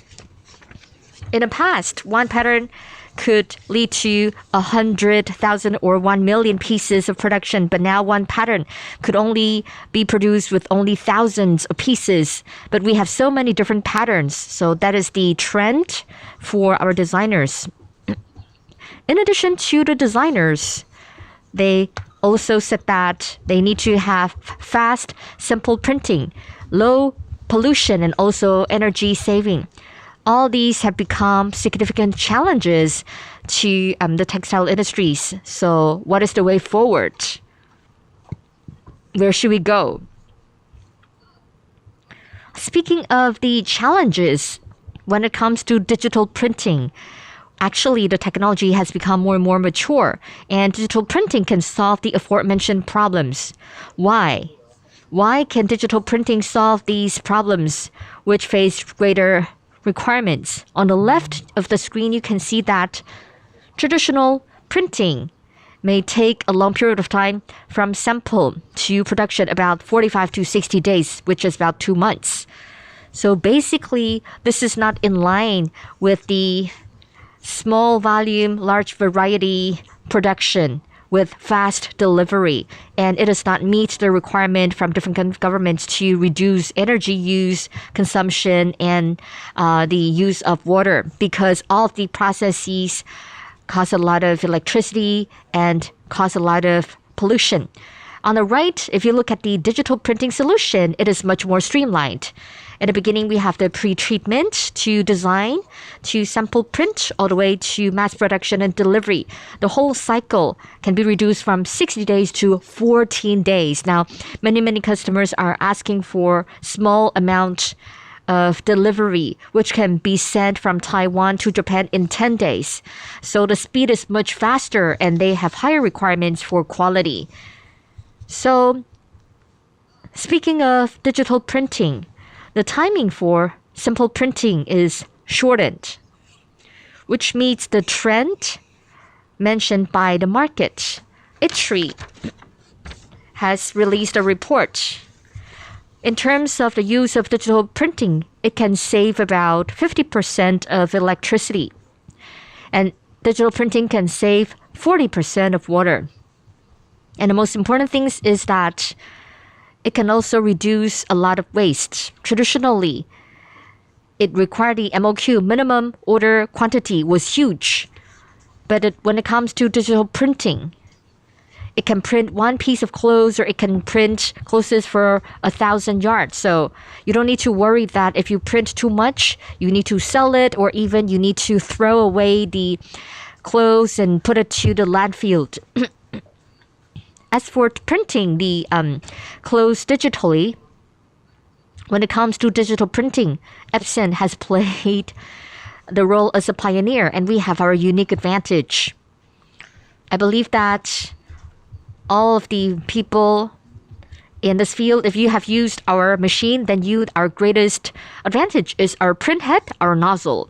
We have the piezoelectrical print head. This is our Epson's patent. We are the largest manufacturer for the print heads. You can see that we have the piezoelectrical print head. You can see that the most important component part, just like the sole, you can see that the car's most important component is the engine. So the print head is just like the engine of the printer. So I think Seiko Epson has been the leader in this field. So we do have the outstanding print heads, but we're not just selling the print heads. To ensure the good quality for our digital printer, as mentioned in the before, like a car, you need to have a good engine, but if the other component parts are not as good, then it's hard for your car to run fast. As a manufacturer, Epson not only has the good print heads, we have all sorts of good hardware and software to the ink or pre-treatment. We do our own R&D, and we have very stringent control and management so that we can ensure that the machines can provide stable quality and we can meet high standard for our printing. And due to our R&D capability and our total solution, so in terms of the value we can provide to the customers, we would highlight 3 points. The first one is the best quality, high production ability, and consistent quality. I think all these are critically important for digital printing. So from the first yard to the 10,000 yard, can you ensure the same quality for your printing? Or like the more you print, the blurry it gets. The problem is that in terms of delivery, if the customer inspects the products, the more they inspect, maybe they think the quality is not good. If you need to reprint, the price will be even higher, because for the functional fabrics, if you need to reprint, then it's extremely expensive. So we just talked about high quality. Also, our ink has met international certification. On the screen, you can see we have Eco Passport and Blue Design certifications. We have passed these certifications. Different inks have different certifications. So through joining different certifications, we need to ensure that they are safe because people put on the clothes will directly contact human body. We need to ensure the safety of our products. In addition to the environmental certification, when it comes to the level of color fastness, we also have our tests. We need to make sure that after printing, when we deliver the goods to the customers, our products will also pass color fastness assessment. So before delivery or during the sampling process, we need to inspect the quality so that we can ensure that when we deliver the goods, everything meets the quality standards. One thing more special about Epson is that starting from last year and 2 years before, we launched the Epson Cloud Solution Port. This is a software for cloud printing, and this is exclusive to Epson. Sometimes the plant manager or the general manager, after purchasing the equipment, they want to go digital. They purchase several equipments, but they don't really know about how the machine works. They could only receive the report in a monthly meeting or receive the report from the operator. So they know, oh, the machine is down for 2 weeks, or we have very limited number of orders. Then the general manager may be surprised at how come this is happening? How come it takes so long for you to tell me? How come there's a downtime for 2 weeks and so on?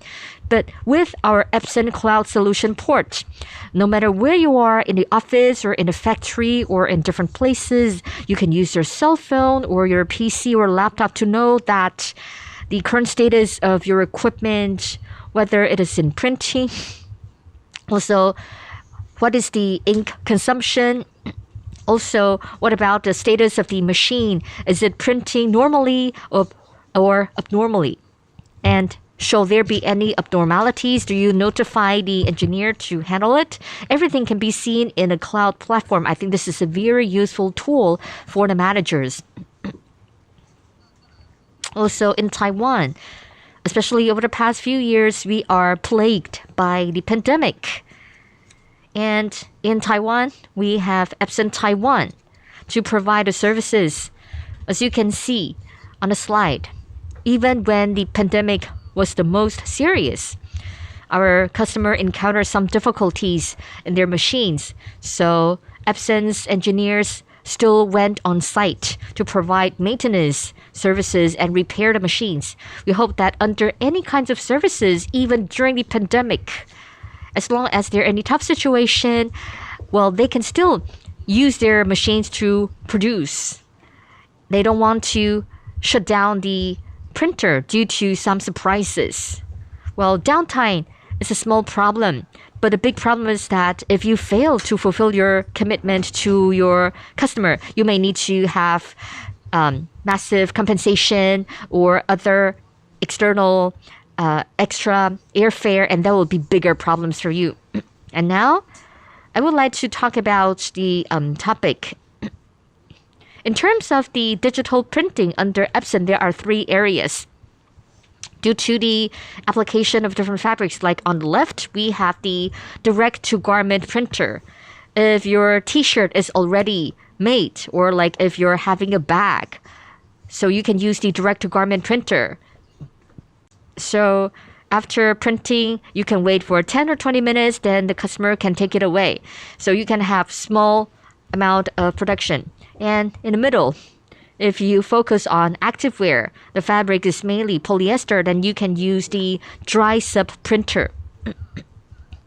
Also on the right, if you have all the sorts of different kinds of fabrics, then you can use the direct to fabric printer.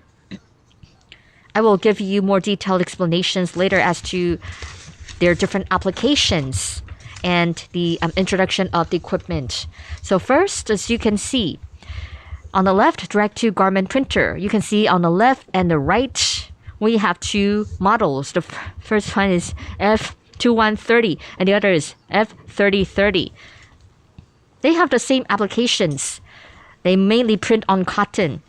The major difference is that on the right, F3030 is the industry grade printer. So F3030 prints faster than the one on the left.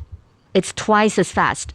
If your company is bigger, or if you receive large orders, or if you really want to quickly print maybe 5 or 1,000 pieces of clothes so that your designer can take it away, then you can choose the industry grade printer on the right. So let's look at the actual applications, just like we mentioned before, whether it's the throw pillows and customized throw pillows, or the cotton T-shirt, and then maybe it can be designed on site. And then once the customer choose the pattern, and it can be printed right away and be taken away by the customer, or by the drawstring pocket, and that is another example.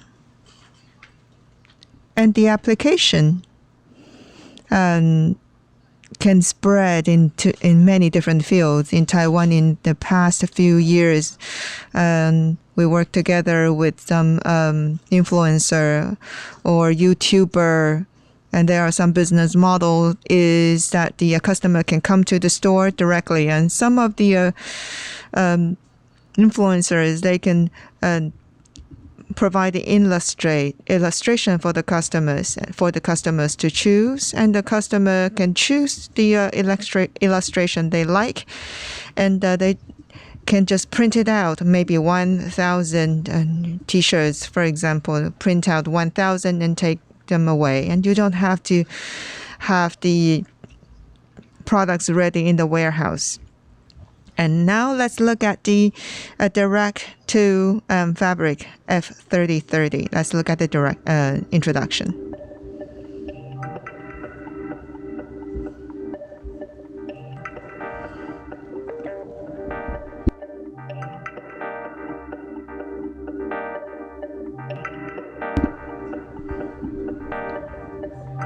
White color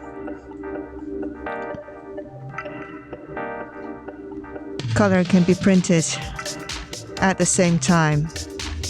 The different thickness of the fabric can be changed easily.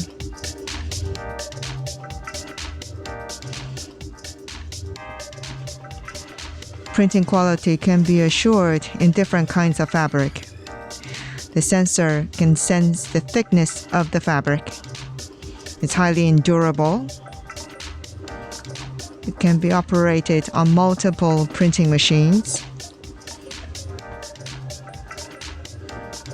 It saves more time compared to SCF 2130. It can shorten the downtime. It's easy to operate. Easy to maintain.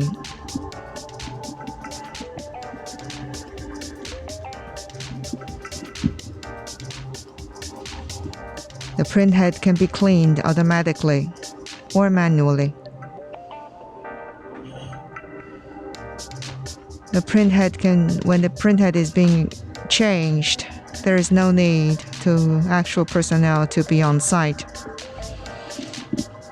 Parts can be replaced without a screwdriver.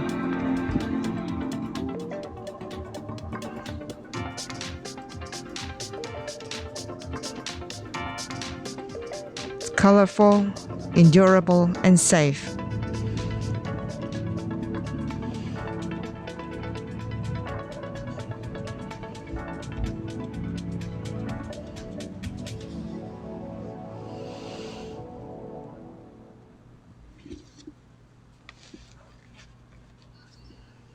And next, I would like to introduce you die sub printing machine. We have comprehensive product line, and you can see starting from the price of 10,000 NT dollars. That is the A4 desktop machine, all the way to more than 1 million NT dollars. And a large printing machine with 4 print heads or 6 print heads. Different machines can satisfy different needs from the customers, whether maybe if you are just starting your side business, you can choose a smaller printing machine. And if you are a printing factory, it is more appropriate for you to choose the industrial grade printing machine with 4 print heads or 6 print heads. So the size is different. So mainly we can see that from A4 all the way to 24-inch. And also the speed is different, and 65 per sheet, and so that is the slowest one, and the printing speed can vary greatly. And for die sub, there are a lot of different applications, including, for example, fashion garments or some sports gear. On the left-hand side, you can see a different skating board, for example, different patterns, flags, mugs, or a mouse pad. So these products can be printed by using our die sub technology. And a customized facial mask is something that has been very popular in recent years. Now we are at the end of this pandemic. However, we all want to protect ourselves by wearing facial masks. And we've been wearing single color facial masks for the past few years, and we're tired of it. So we see some customized, see the needs of customized facial masks. So in the past few years, there are quite a facial mask factories buying the printing machines. For example, for single color masks, one piece is about 2 NT dollars. But for customized facial mask, one piece can cost 10 to 15 NT dollars. So in terms of profit, in terms of revenue, so it's going to be very helpful. And because for our ink, it is recognized and it passed the Ecotext and the Eco Passport. So if you're wearing the mask on covering your mouth and covering your nose, you don't have to worry about anything. So you feel more comfortable. And for sub-die, it also has other applications. It has its advantage. For example, how the saturation of the color, the precision of the color, it's a lot better if you look at the comparison on the screen. And for example, how the air can go through and how the color can stick. And so the performance is really good. And I'll show you the video of some our flagship machine 410030, 76-inch industrial grade sub-die printing machine.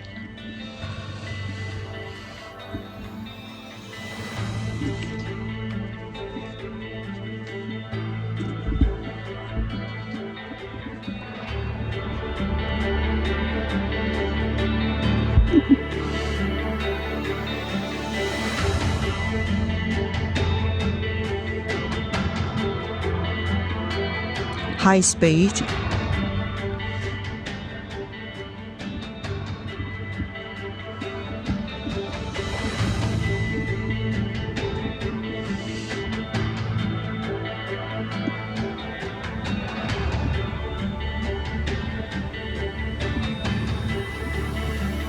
High quality printing.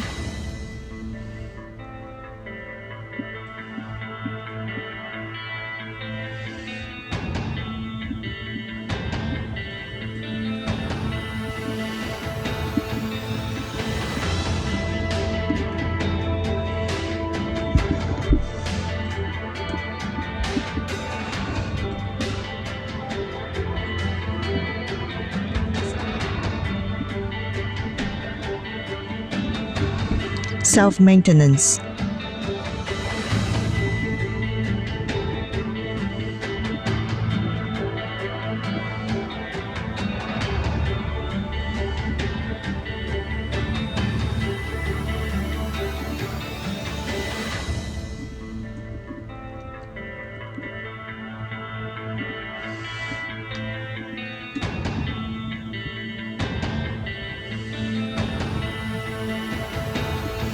auto adjustment by using camera.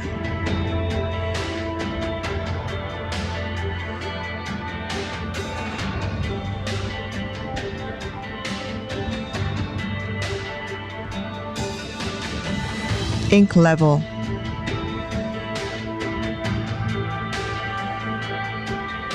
Automated replacement.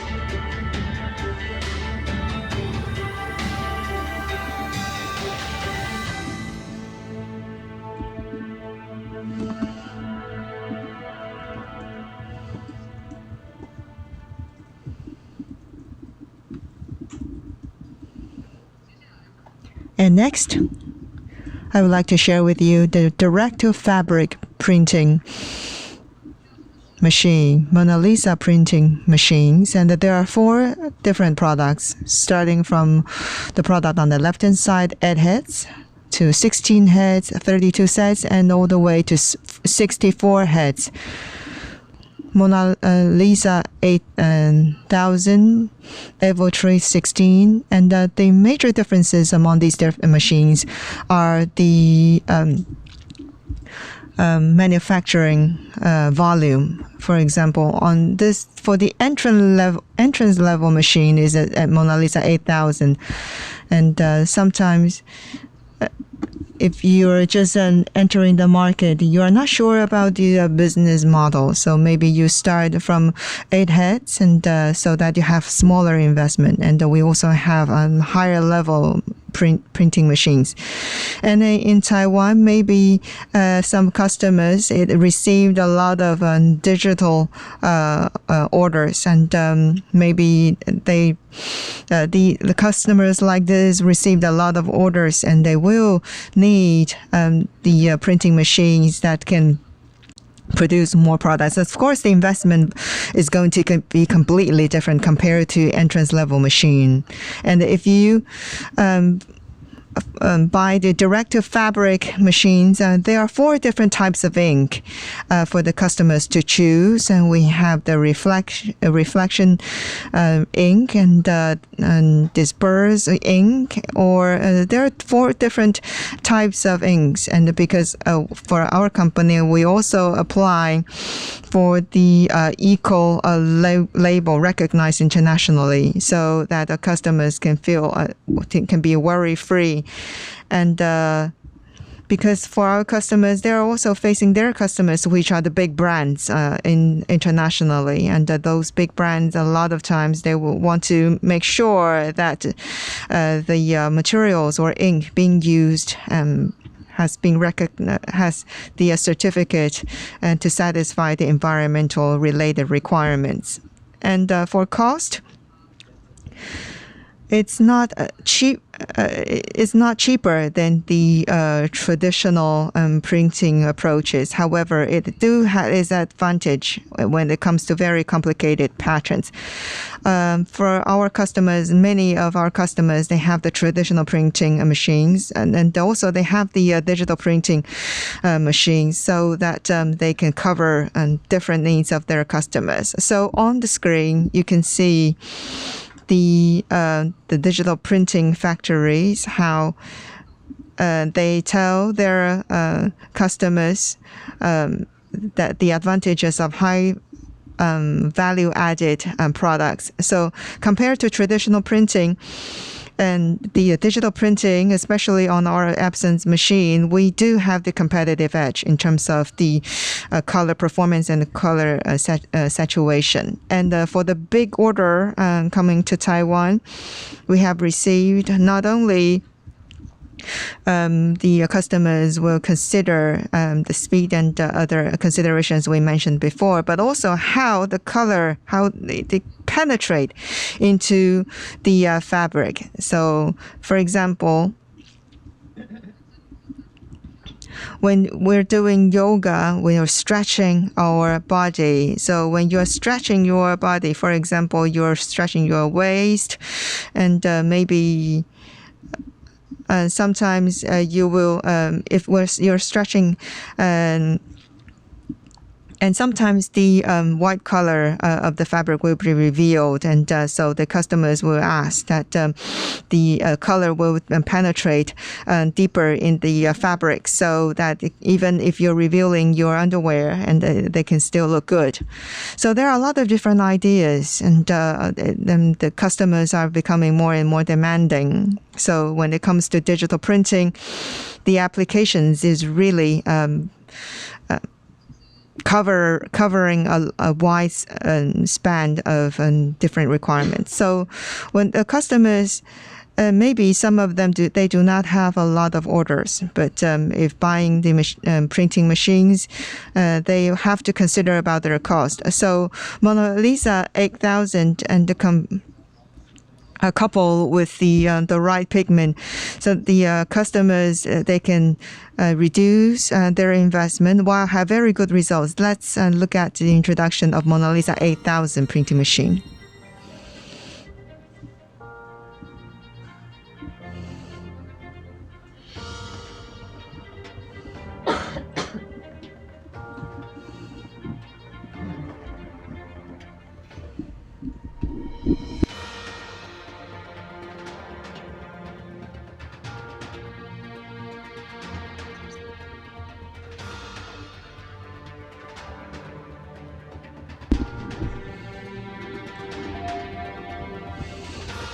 High production volume and a high printing quality.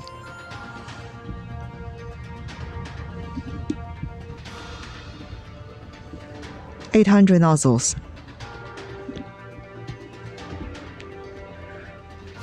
3,200 nozzles, 4 chips, 32 chips.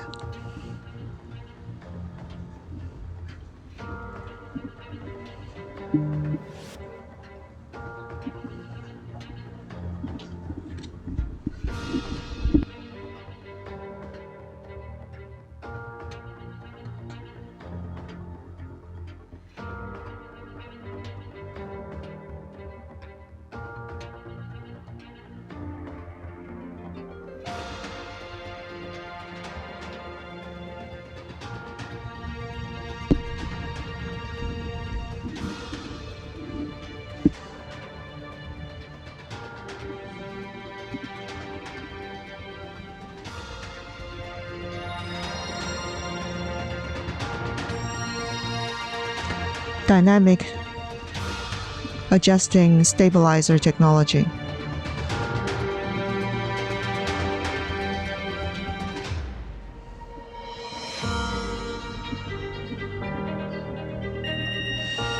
ABPC technology can precisely fit in the right length of the fabric.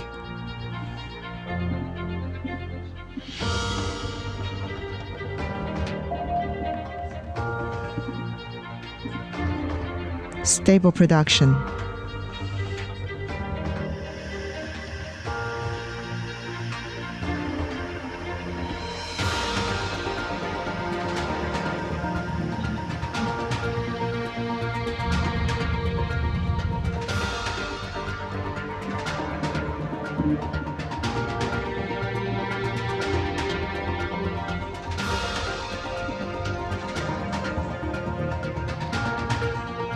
The nozzles can be cleaned automatically.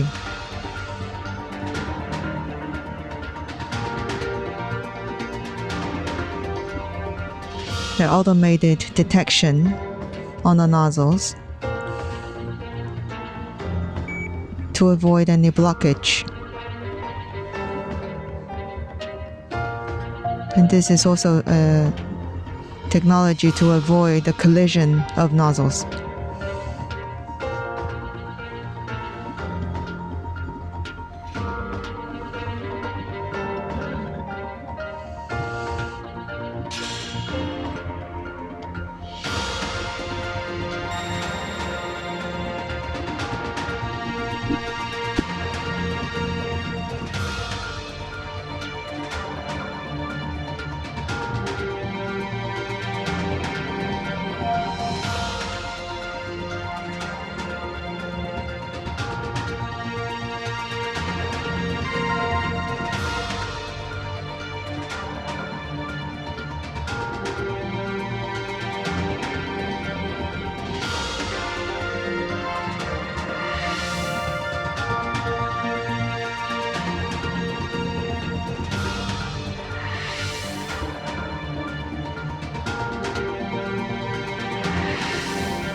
So I just gave you an overview of our products, and if you want to know more information, you're more than welcome to contact us. And in Taiwan, please email to Dean Chen. And if you're from Malaysia and you want more information, for example, you want to have more information to direct garment or dye sub, please email to the email address on the right-hand side. So that concludes my presentation. Thank you. Thank you so much, Mr. Wang. Thank you for sharing the digital printing technology of Epson. And thank you for giving us the analysis from different aspects. The first half of the keynote speeches of the forum is now concluded. Now we will move on to the discussion. We would like to remind everyone that if you have any questions regarding the keynote speeches, or later if you would like to raise your questions for further discussions, you're welcome to leave a comment on the right. You can click on the chat box and you can leave your questions or comments there. And we will have more discussions. Now, I will hand over to our moderator, Howard, Dr. Luo, Howard Luo. Thank you. We would like to thank the textile industries from Taiwan and Malaysia for exchanges. And today we will talk about textile development and opportunities in a post-pandemic era.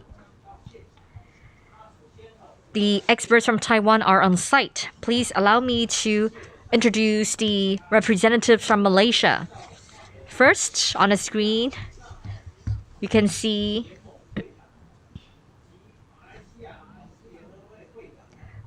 this is Dato Sri Tianpo Tan, President of MTMA and Chairman of FMFTA. Please wave to us. Welcome, President Tan. Secondly,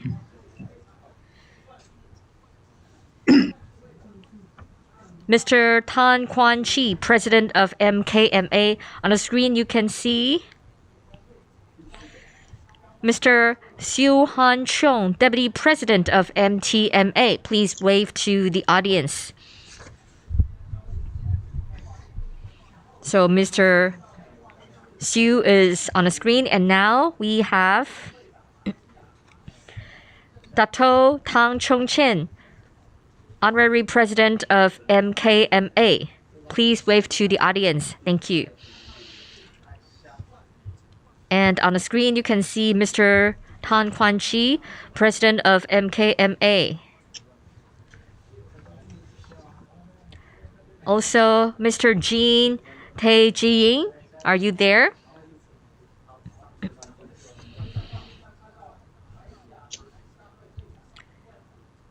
So this is Mr. Tan Quan Chi, President of MKMA. Please wave to the audience. Mr. Tan? Hi, this is the third time. I'm really. So we can see Mr. Tan. Yes. Can you see me? Now, Secretary General of MKMA, Jean. Please wave to the audience. This is Secretary General of MKMA, Mr. Jean Tae Ji-ying. Also, Manager of Sectorial Development of Halal Development Corporation, Ms. Zalina Idris. We have 6 participants from Malaysia. And now, back to Taiwan. Over here, this is Ms. Li Ruohua from TTRI. She's an expert for net zero and carbon reduction. We have a question from Mr. Peter Lim. That is Is there any tool for the public to cut carbon? Later, we will ask Ms. Lee to respond to that question. Next to Ms. Lee is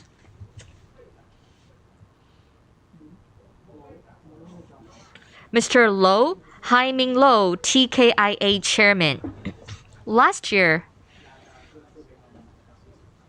TKIA and MKMA signed an MOU. So next year, if Malaysia send a delegation to Taiwan, definitely I think you will have exchanges with TKIA. Moving on, we have Mr. Ling Wen-zhong, advisor of TTRI. On May 13th and May 20th, we asked Mr. Lin to give us his insights. In mid-October, we're going to host another event with Malaysia. Mr. Lin was general manager of Li, so he is an expert in the field of textile, and he's now promoting printing to replace dyeing. So later he's going to explain this new approach. Also, we have Dr. An Da-zhong from the Alumni Association of Fengjia University. He's also a director for TTRI. So he introduced all kinds of different fabrics. And also we have Mr. David Wong, section manager from Epson Taiwan. So he explained to us the digital printing technologies in his presentation. My first question will be directed to MTMA President Dato Sri Tian Po Tan.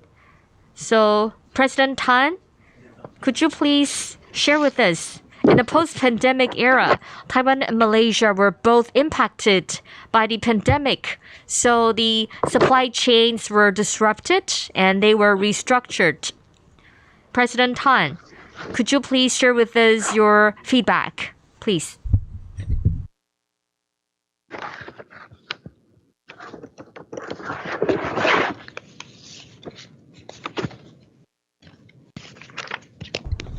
We cannot hear you. Could you please turn on your microphone? Sorry, we cannot hear you. Your microphone is muted. I know. Yeah. Good afternoon, everyone. I was Chen Taipao, chairman of Federation of Malaysia Textile and Apparel. I would like to share the dilemma of the textile industry in Malaysia.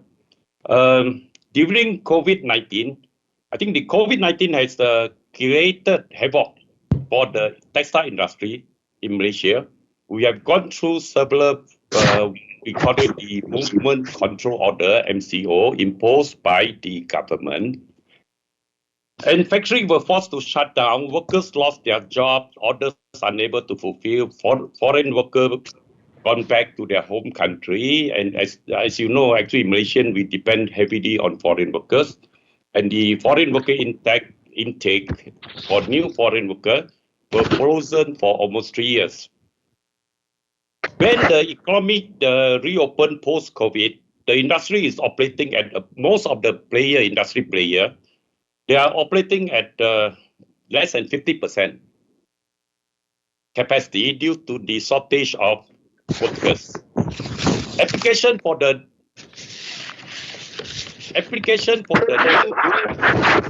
new intake of foreign workers started early this year, days after the opening of the economy. But approval from the authority only came in last 3 months. And we need another 3 to 6 months for recruitment and training before those workers can be productive. What have we learned from the above episode and what next for the industry in Malaysia? The pandemic has exposed our biggest weakness of over-dependence on foreign workers. The new intake of foreign workers is a temporary delay for the industry player because the Malaysian government is going to impose the 80-20 ratio for the intake of foreign workers in Malaysia, meaning that you need to have 80 Malaysian, then you can employ 20 foreign workers. Right now, the ratio for exported is one Malaysian, you can employ 3 foreign workers. This policy will will be implemented within the next 2 years, because that policy was delayed. It's supposed to be implemented, but was delayed due to the pandemic and for 2 years. Moving forward, the textile industry need to transform, automate to reduce the dependency of foreign workers. We also need to increase the productivity of our local workers and strengthen the local supply chain. The industry is also too dependent on US and Europe market. Hence, we are facing tremendous compliance pressure from the buyer and NGOs. RCEP has opened up opportunity for Malaysian industry players to collaborate with their counterpart within the trade bloc. Malaysia is also a good platform to penetrate the Middle East market, especially the Muslim halal fashion. Malaysia textile industry had historical advantage and talent to capture those opportunities. We hope TTRI will be able to connect Malaysian textile industry players with their Taiwanese counterpart to form a successful collaboration which will benefit both countries. Together, we can be competitive globally. Thank you.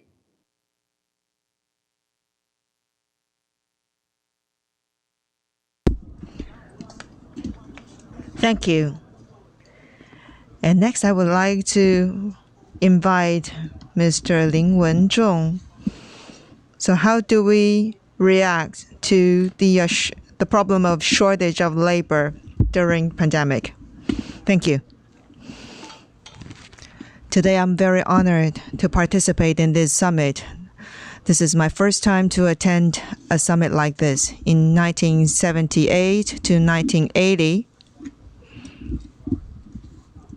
so at the time, I went to Singapore and Malaysia every 3 months. My customer at the time was Mr. Huang Hanliang. Now he is Natu. So for textile industry, Taiwan and Malaysia, we are closely connected in the past 40 years.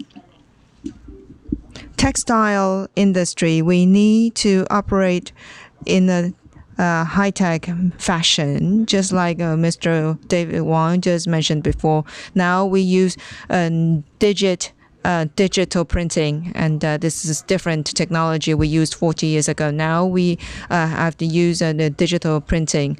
Now in Taiwan, we are very competitive in terms of chemical dyeing, because our main competitiveness is chemical fiber and the polyester fiber. And starting from the year 2000, the chemical fiber also into a different phase. Now we have the functional fiber that is that has, for example, it is cool to wear, very comfortable in summertime, and it's water resistant. And starting from 2008, our fabric will also follow the international trend and to be environmental friendly. And now 2018, we are following the trend of digitalization. So, and we also have to reduce carbon emission because of the climate change topic. So in the manufacturing process, we want to reduce energy used and consumed during the manufacturing process, and reduce carbon emission. And we know that printing and fabric, the ratio is a 20:80 compare. So most of the fabric are still single color, but probably 20 are color printing and 80 are single color printing. So we need to use the digital printing technology to be more effective. So textile industry, we need to adopt technology so that also the manufacturing volume is the same thing, and we want to deliver on time. So we introduce the automated manufacturing process. That is also one way to deal with the shortage of labor. And just like Mr. Tan just said, that even for 20 years ago, we already started the manufacturing, trying to introduce the automated and manufacturing process, trying to reduce the number of labor. So a lot of factories, we don't use foreign laborers because even if for foreign laborers, they're cheaper, but you need to train them and you have to manage their quality. So we do have the experience and ideas that we can share with Malaysia. And our knitting machines are also very well known, and a lot of the international brands, and they're also giving their orders to Taiwan. So we have to adopt the smart manufacturing. And for our TTRI, we do have a lot of experts can share their expertise to you, our Taiwan Textile Research Institute. And through this summit, we can boost our communication. Thank you. Thank you. Thank you, Mr. Lin, our consultant at TTRI. Our next question is for Mr. Cheng Guanzhi. And we listened to your presentation, and you mentioned that in Malaysia, some big changes happen in Malaysia. So can you repeat what big changes are happening in Malaysia? Can you repeat that for us, please? Okay, good afternoon, everybody. So, as just now Dr. Sri Tan has been mentioning, with the pandemic that came in 2019 and 2020, I think globally everybody have faced the big changes.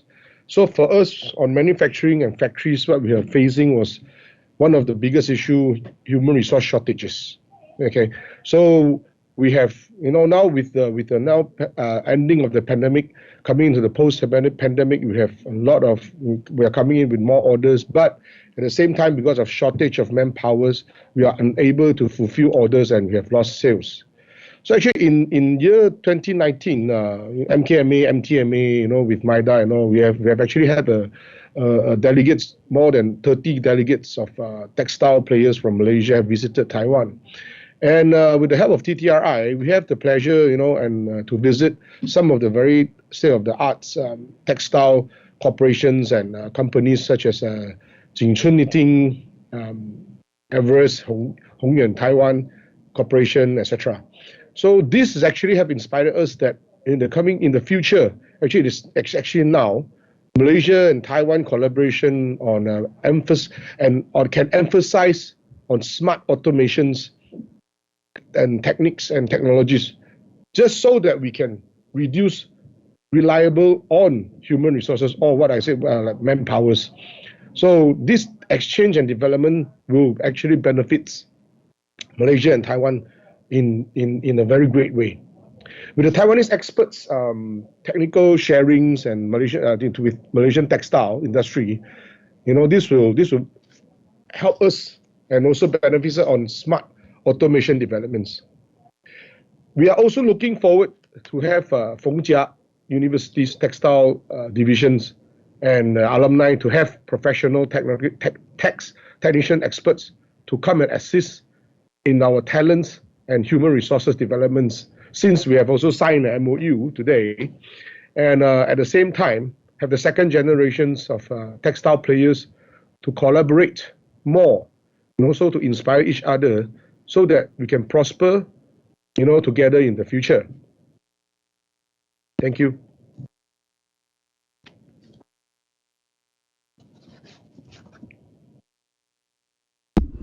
Thank you, Mr. Chen.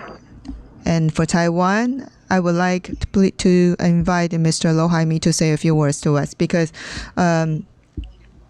last year we signed the MOU, the Knitting Alliance. We want to develop the ASEAN market together.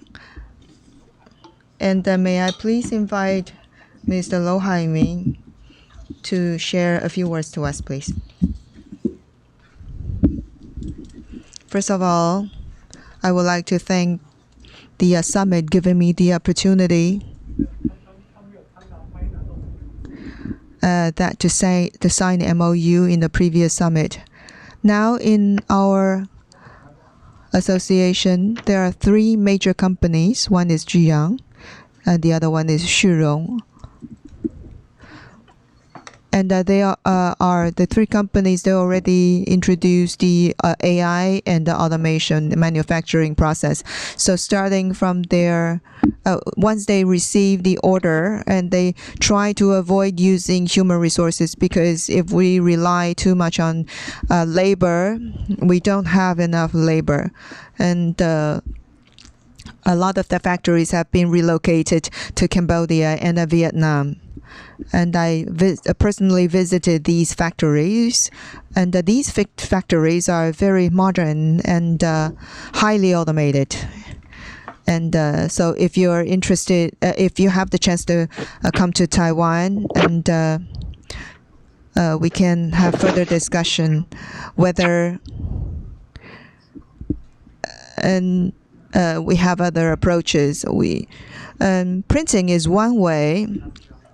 However, there are a lot of fabric that doesn't have the pattern printing, and a lot of the fabric still have the single color. So we cannot really only talk about it. We need to see how it is done. We do hope that the pandemic can be relaxed, and hopefully it will turn to some flus. And if the pandemic has become less severe, we can have more exchanges, whether it's RCEP or we can, because in Cambodia, it has a lot of the tax incentives. So if you think it is possible, and we can further exchange and to collaborate furthermore next year, because for these three companies, Zhuyang or Shurong, and so these companies are having very good operations in Vietnam and Cambodia, and their factories are highly automated. Thank you. Next, I would like to invite Mr. Chen Chongjin to share a few words to us. So, Dan Chongjin, Mr. Dan Chongjin understands that Taiwan and Malaysia, we supplement each other, and together we work. We also see the collaborations between Malaysia and with the Fengjia University. So, Mr. Chen, please.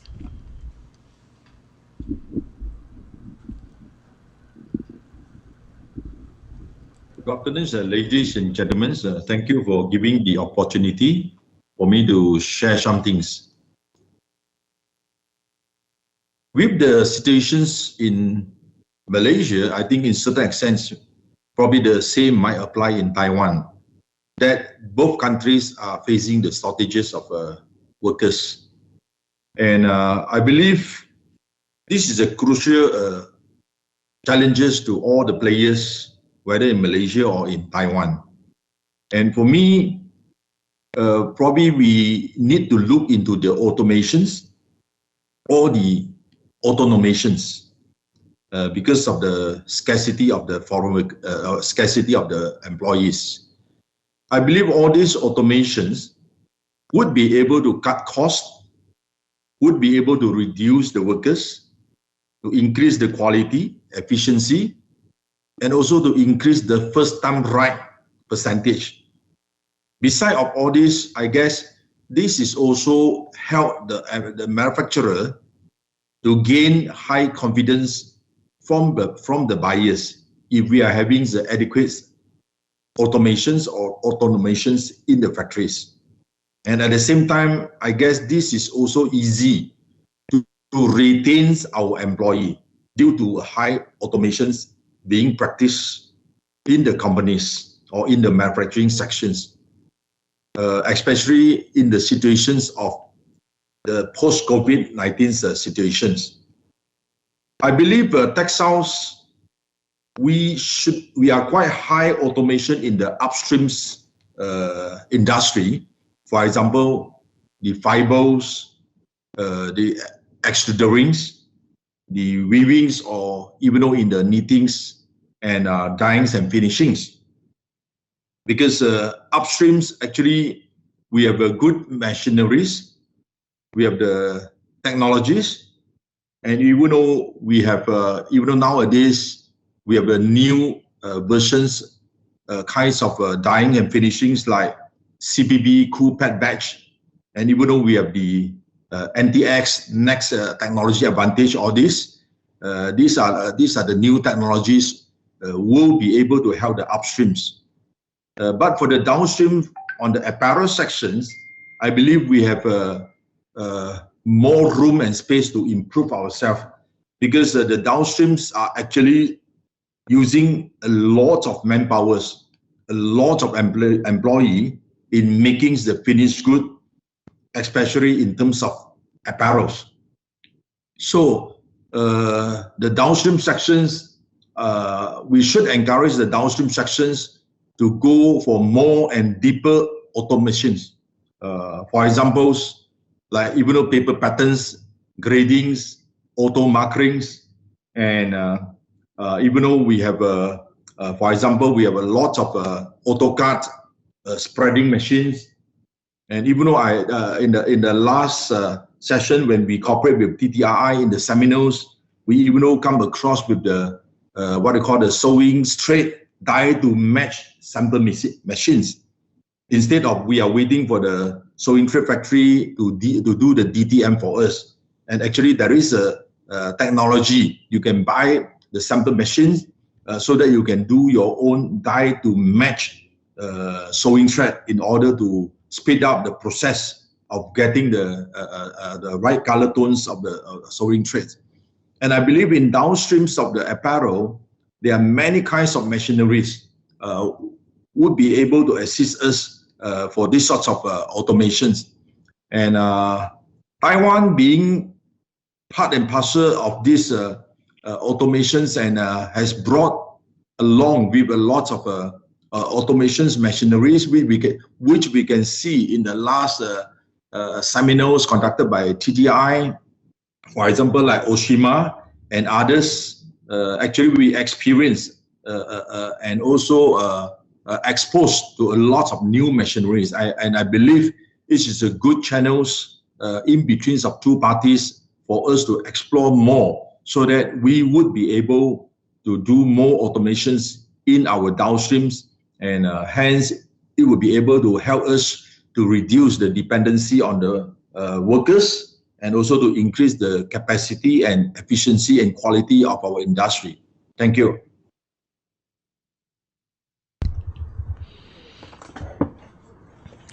Thank you to Dato' Tang Chong Chin.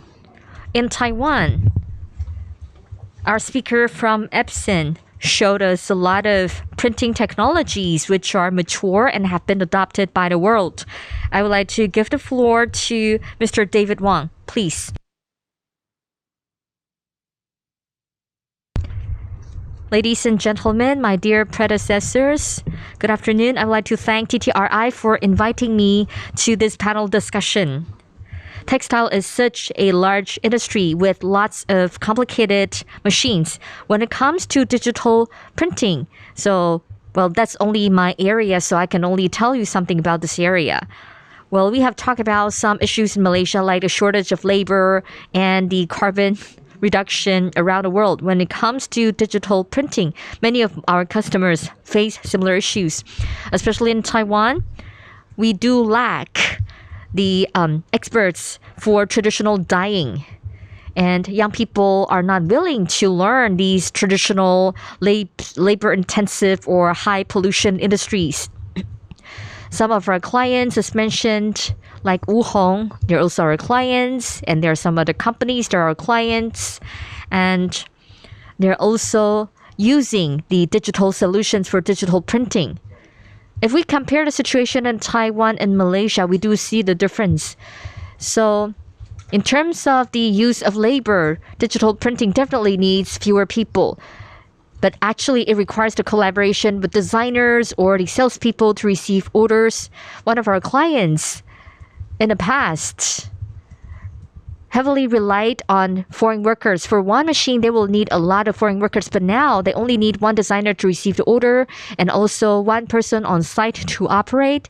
So the other people can spend their time on development of the patterns or developing more customers. So actually, many of our customers have the parallel solutions of the traditional and the modern option. So for the modern solution, they can receive high-value orders. So I think this can help us resolve the problem of labor shortage. I'm confident that Malaysia also encounters similar problems as Taiwan. If you need the assistance from Taiwan, if you come to Taiwan and if you would like to pay some visits to our clients to see how they adopt the digital solutions, we have a demo center. You can go there and have a look at their manufacturing processes. And we also work with TTRI to host seminars. And all of you are cordially welcome to come to Taiwan for a visit. And I do believe there is great room for improvement for digital printing. So that's the efforts made by Mr. Lin. What we do is we provide the equipment, but in terms of Pantone or like the color, what we do is to key in the data. So we can use the digital printing or digital printer to get the colors we want, or we can make some adjustments. But in terms of the sample printing, it's actually extremely complicated. So that's why Mr. Lin has been promoting how can we make sample printing easier? How can we build a database so that customers can look at the database and the system can be automated? So this is the way forward. So thank you very much, Mr. David Lin. So next year, we sincerely hope that our friends from Malaysia can come to Taiwan. I do see several companies would like to invite Malaysian friends to Taiwan. For example, the Taiwanese companies or our knitting association would like to invite Malaysia to Taiwan. And also TTRI has a automatic factory for demonstration. Also, Epson, Mr. Wang can make arrangements for the digital printing demonstration. So at least we have 3 projects that you can come to Taiwan and have a look. Next, I would like to invite Ms. Zelina Idris. In her presentation, she mentioned that the Muslim fashion is something we are all curious about, and I think we have a lot of questions. We just are curious about what kind of sportswear are there for Muslims. How do they work out? Can they also wear the garment to work out or to swim? So I think these are the questions I have for our speaker. Please. Okay, thank you so much for the question. Okay, for the modest fashion, at this moment, the sportswear for Muslimah is also important because at this moment, an international company like Nike, Gap, Adidas are shifting into Muslimah sportswear, like for swimming, for any running activity or any active activity that you are involved, all are in the Muslimah way, meaning that they have to cover their heads, their whole body in order for them to do sport activities. I think there is no issue for Muslimah ladies to be active in sport, because at this moment we have the Muslimah apparel for them to enjoy in their active lifestyle. Thank you. Thank you, Zelina. So you're also cordially invited to come to Taiwan. We welcome the Muslim to come to Taiwan. In Taiwan, we have a lot of functional fabrics. And the functions of these functional fabrics can go beyond that of cotton or fiber. So that's why we have invited Dr. An from TTRI. What about the materials? What kind of materials are suitable for the development of Muslim wear? So good afternoon. Regarding the active wear, especially the active wear for Muslims, please allow me to quickly respond.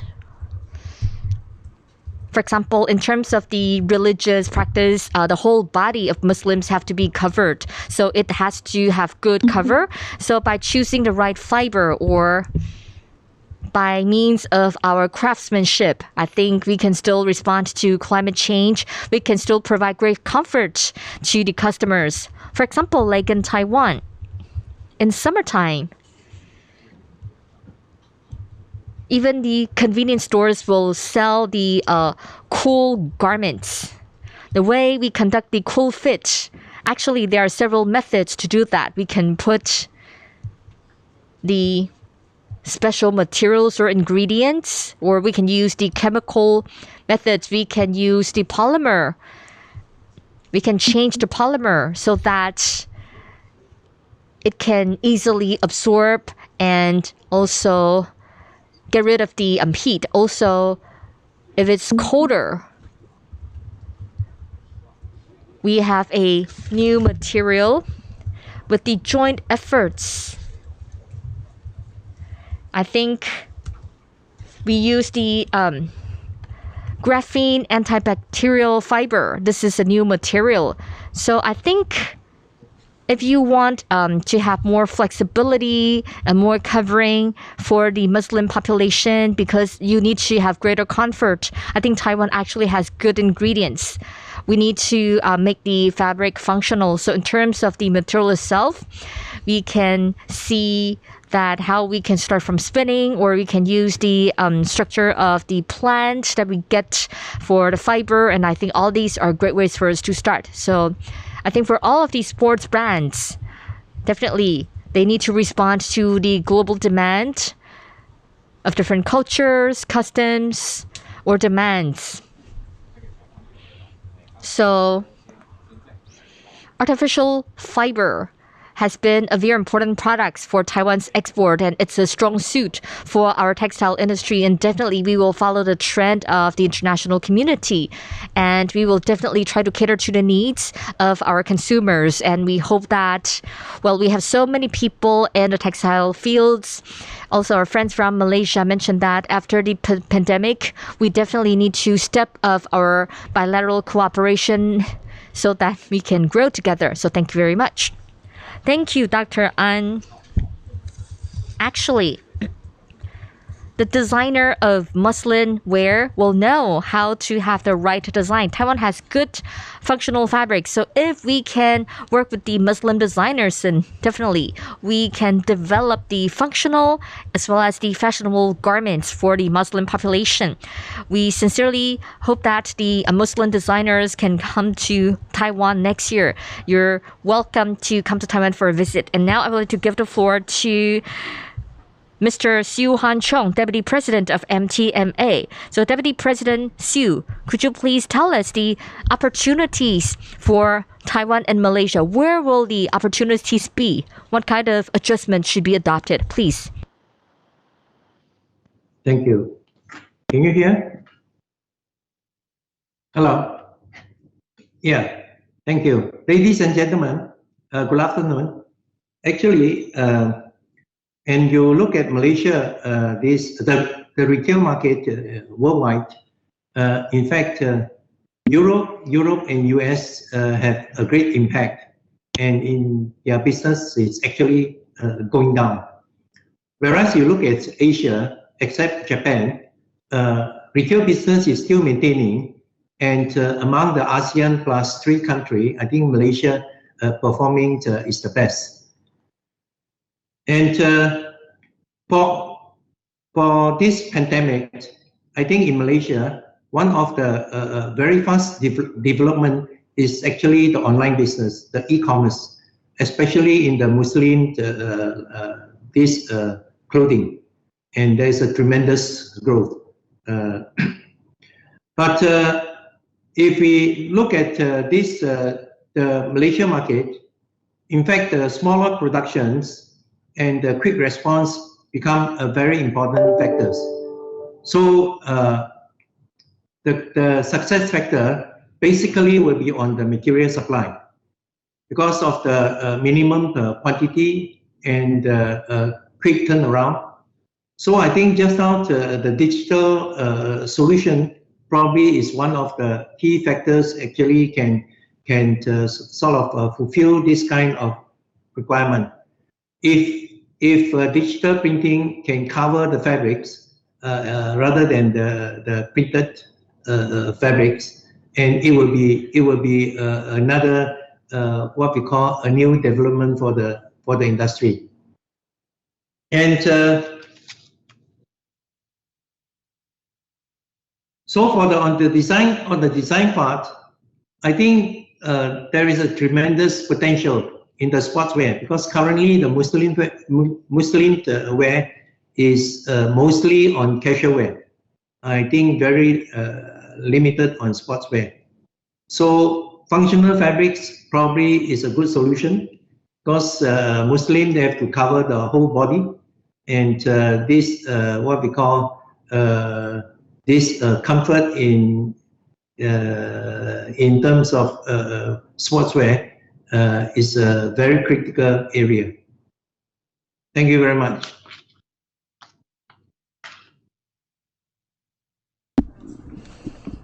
Thank you.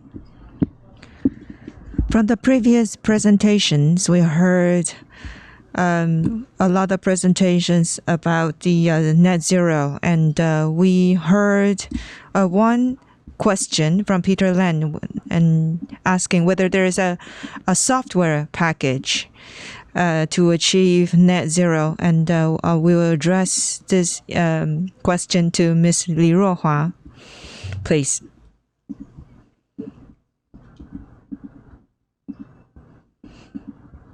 Thank you.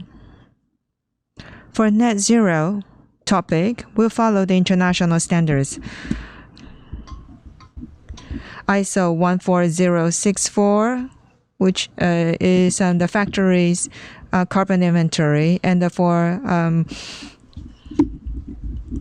the products category, we follow the ISO 14067. So basically, we follow the international standard to develop tools that is available. That is the carbon calculation tool.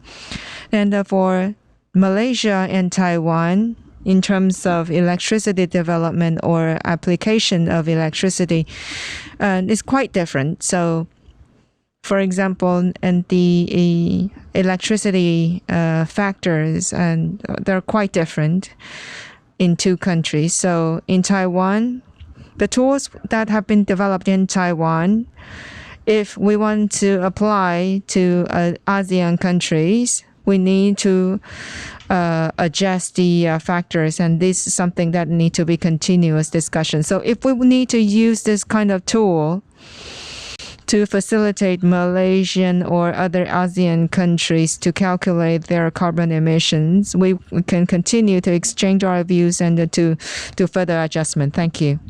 Thank you. So the next question is for Mr. Zheng Jim. Mr. Jin Tae-jin, Secretary General of MKMA.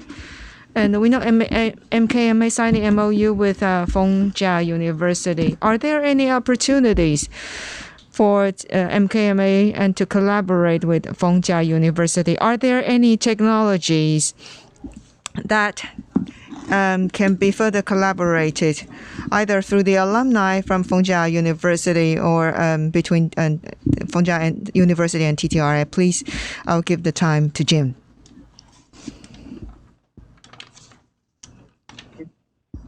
For my point of view, right, I think it's a great opportunity that both Fongjia and Malaysia Textile can work together. So my question is to Fongjia, because since you are expertise, right, you have developed a lot of talents in Taiwan there, and some of them are coming back to Malaysia to contribute to our industry. So for the future generation, is there any maybe cooperation? You have any new courses can introduce to us? Because we have in Malaysia, right, we have a lot of grant, right, for all this training. We can, especially for each of the small medium industry, we have the training grant. I think you can go through the association, FDA or MKMA. we can collaborate to use this fund to train our new talent together.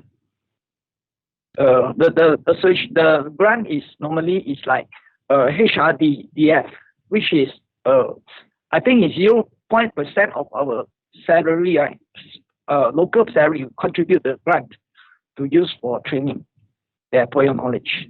That's I think is very useful for developing new talent for our industry and to upgrading our skill for our current workers towards automation and automation. Thank you. So maybe Feng Chia can help us. They can work together with us with all the new courses. Next, can we please invite Mr. Lin Wenzhong, the consultant of TTRI, to give us some suggestions. And before that, on October, the MIDA in Malaysia and the MIDA in both in Taiwan and Malaysia, we're going to hold another seminar. So we would please like to hear from you. What topics are you interested in? And we will invite Mr. Chen Tianbao, Mr. Xiao Hanchang, Mr. Chen Guanzhi, and Chen Congjing, and we will invite them to share their views. And now I'll give the floor to Mr. Lin Wenzhong. Thank you. You're all very dedicated and to give your comments. So in closing, Taiwan and Malaysia, under the impact of the COVID-19, we face similar challenges. The requirements from our overseas customers, they all ask a great variety of products and with small volume and to deliver the products on time. And they also stress very much on sustainability and the carbon reduction. So we use the digital tools, using the technology of digital printing and automation technology. And in the future, we hope that we can do the, for single color printing, we can also use for the digital printing. So not like the traditional way, we have to put the fabric into a big and dyeing tank and to consume a lot of water and create a lot of waste in the manufacturing process. So now in the factory, with the more modern technology, and it is going to be a more comfortable working environment, because now we have smart manufacturing. Now we're in the digital era, and we have high level and high skill set workers. Because in the past, with the traditional working environment, nobody wants to work in the traditional working condition, like it's really hot and humid in the plant. And we want to solve that problem.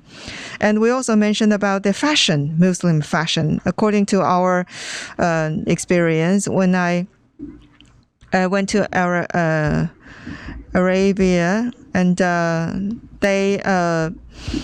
we have their technology to produce jet black technology. So the black fabric is on hot sale in Saudi Arabia. And we also have the technology to produce a fabric that can make your skin feel cooler. And that is very suitable for sportswear. So sportwear, functional fabric, and also flexible stretching fabric. And if at TTRI, we also have the digital printing on this fabric. And sometimes when you are sweating, and it is deliberately, we can have this pattern being when you sweat, and you can have this pattern on your skin. So we continue to evolve, and we welcome our friends from Malaysia to visit Taiwan. Of course, we hear a lot and we talk a lot, but we just have to see it by our own eyes. Now we are the population is now shrinking, and for textile industry is still a very important industry for Taiwan, and the export reached $6 billion for Taiwan last year. And so for our industry, we continue to use the latest technology, latest equipment to continue to evolve so that we can satisfy the requirements for big brands. And like our listed companies, and we have some big companies with the highest share price. Their performance is very good, and these companies welcome our friends from Malaysia, and so that we can exchange more. We welcome you to Taiwan. Thank you very much. So I would suggest that, so our friends from Malaysia, can you open up your webcam so that we can take a group photo together with our experts from Taiwan? So our friends, experts in Taiwan, please stand up. And for our friends who are joining us online from Malaysia, so please turn on your webcam and we take a photo. So please wave your hands. Please wave your hands. We wish you a happy autumn festival. Thank you very much for joining us. Thank you. And we also invite all the participants who are now joining us online. Please turn on your webcam and wave to the camera, and we take a group photo together.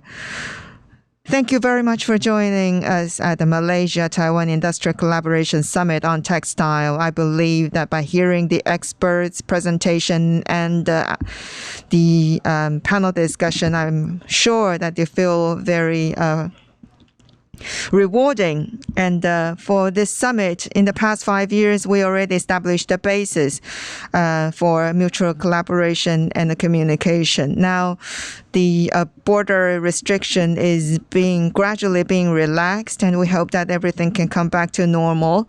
And we hope that next year we can hold this summit, a physical summit, so that we can have our interactions face-to-face. So that concludes the summit today.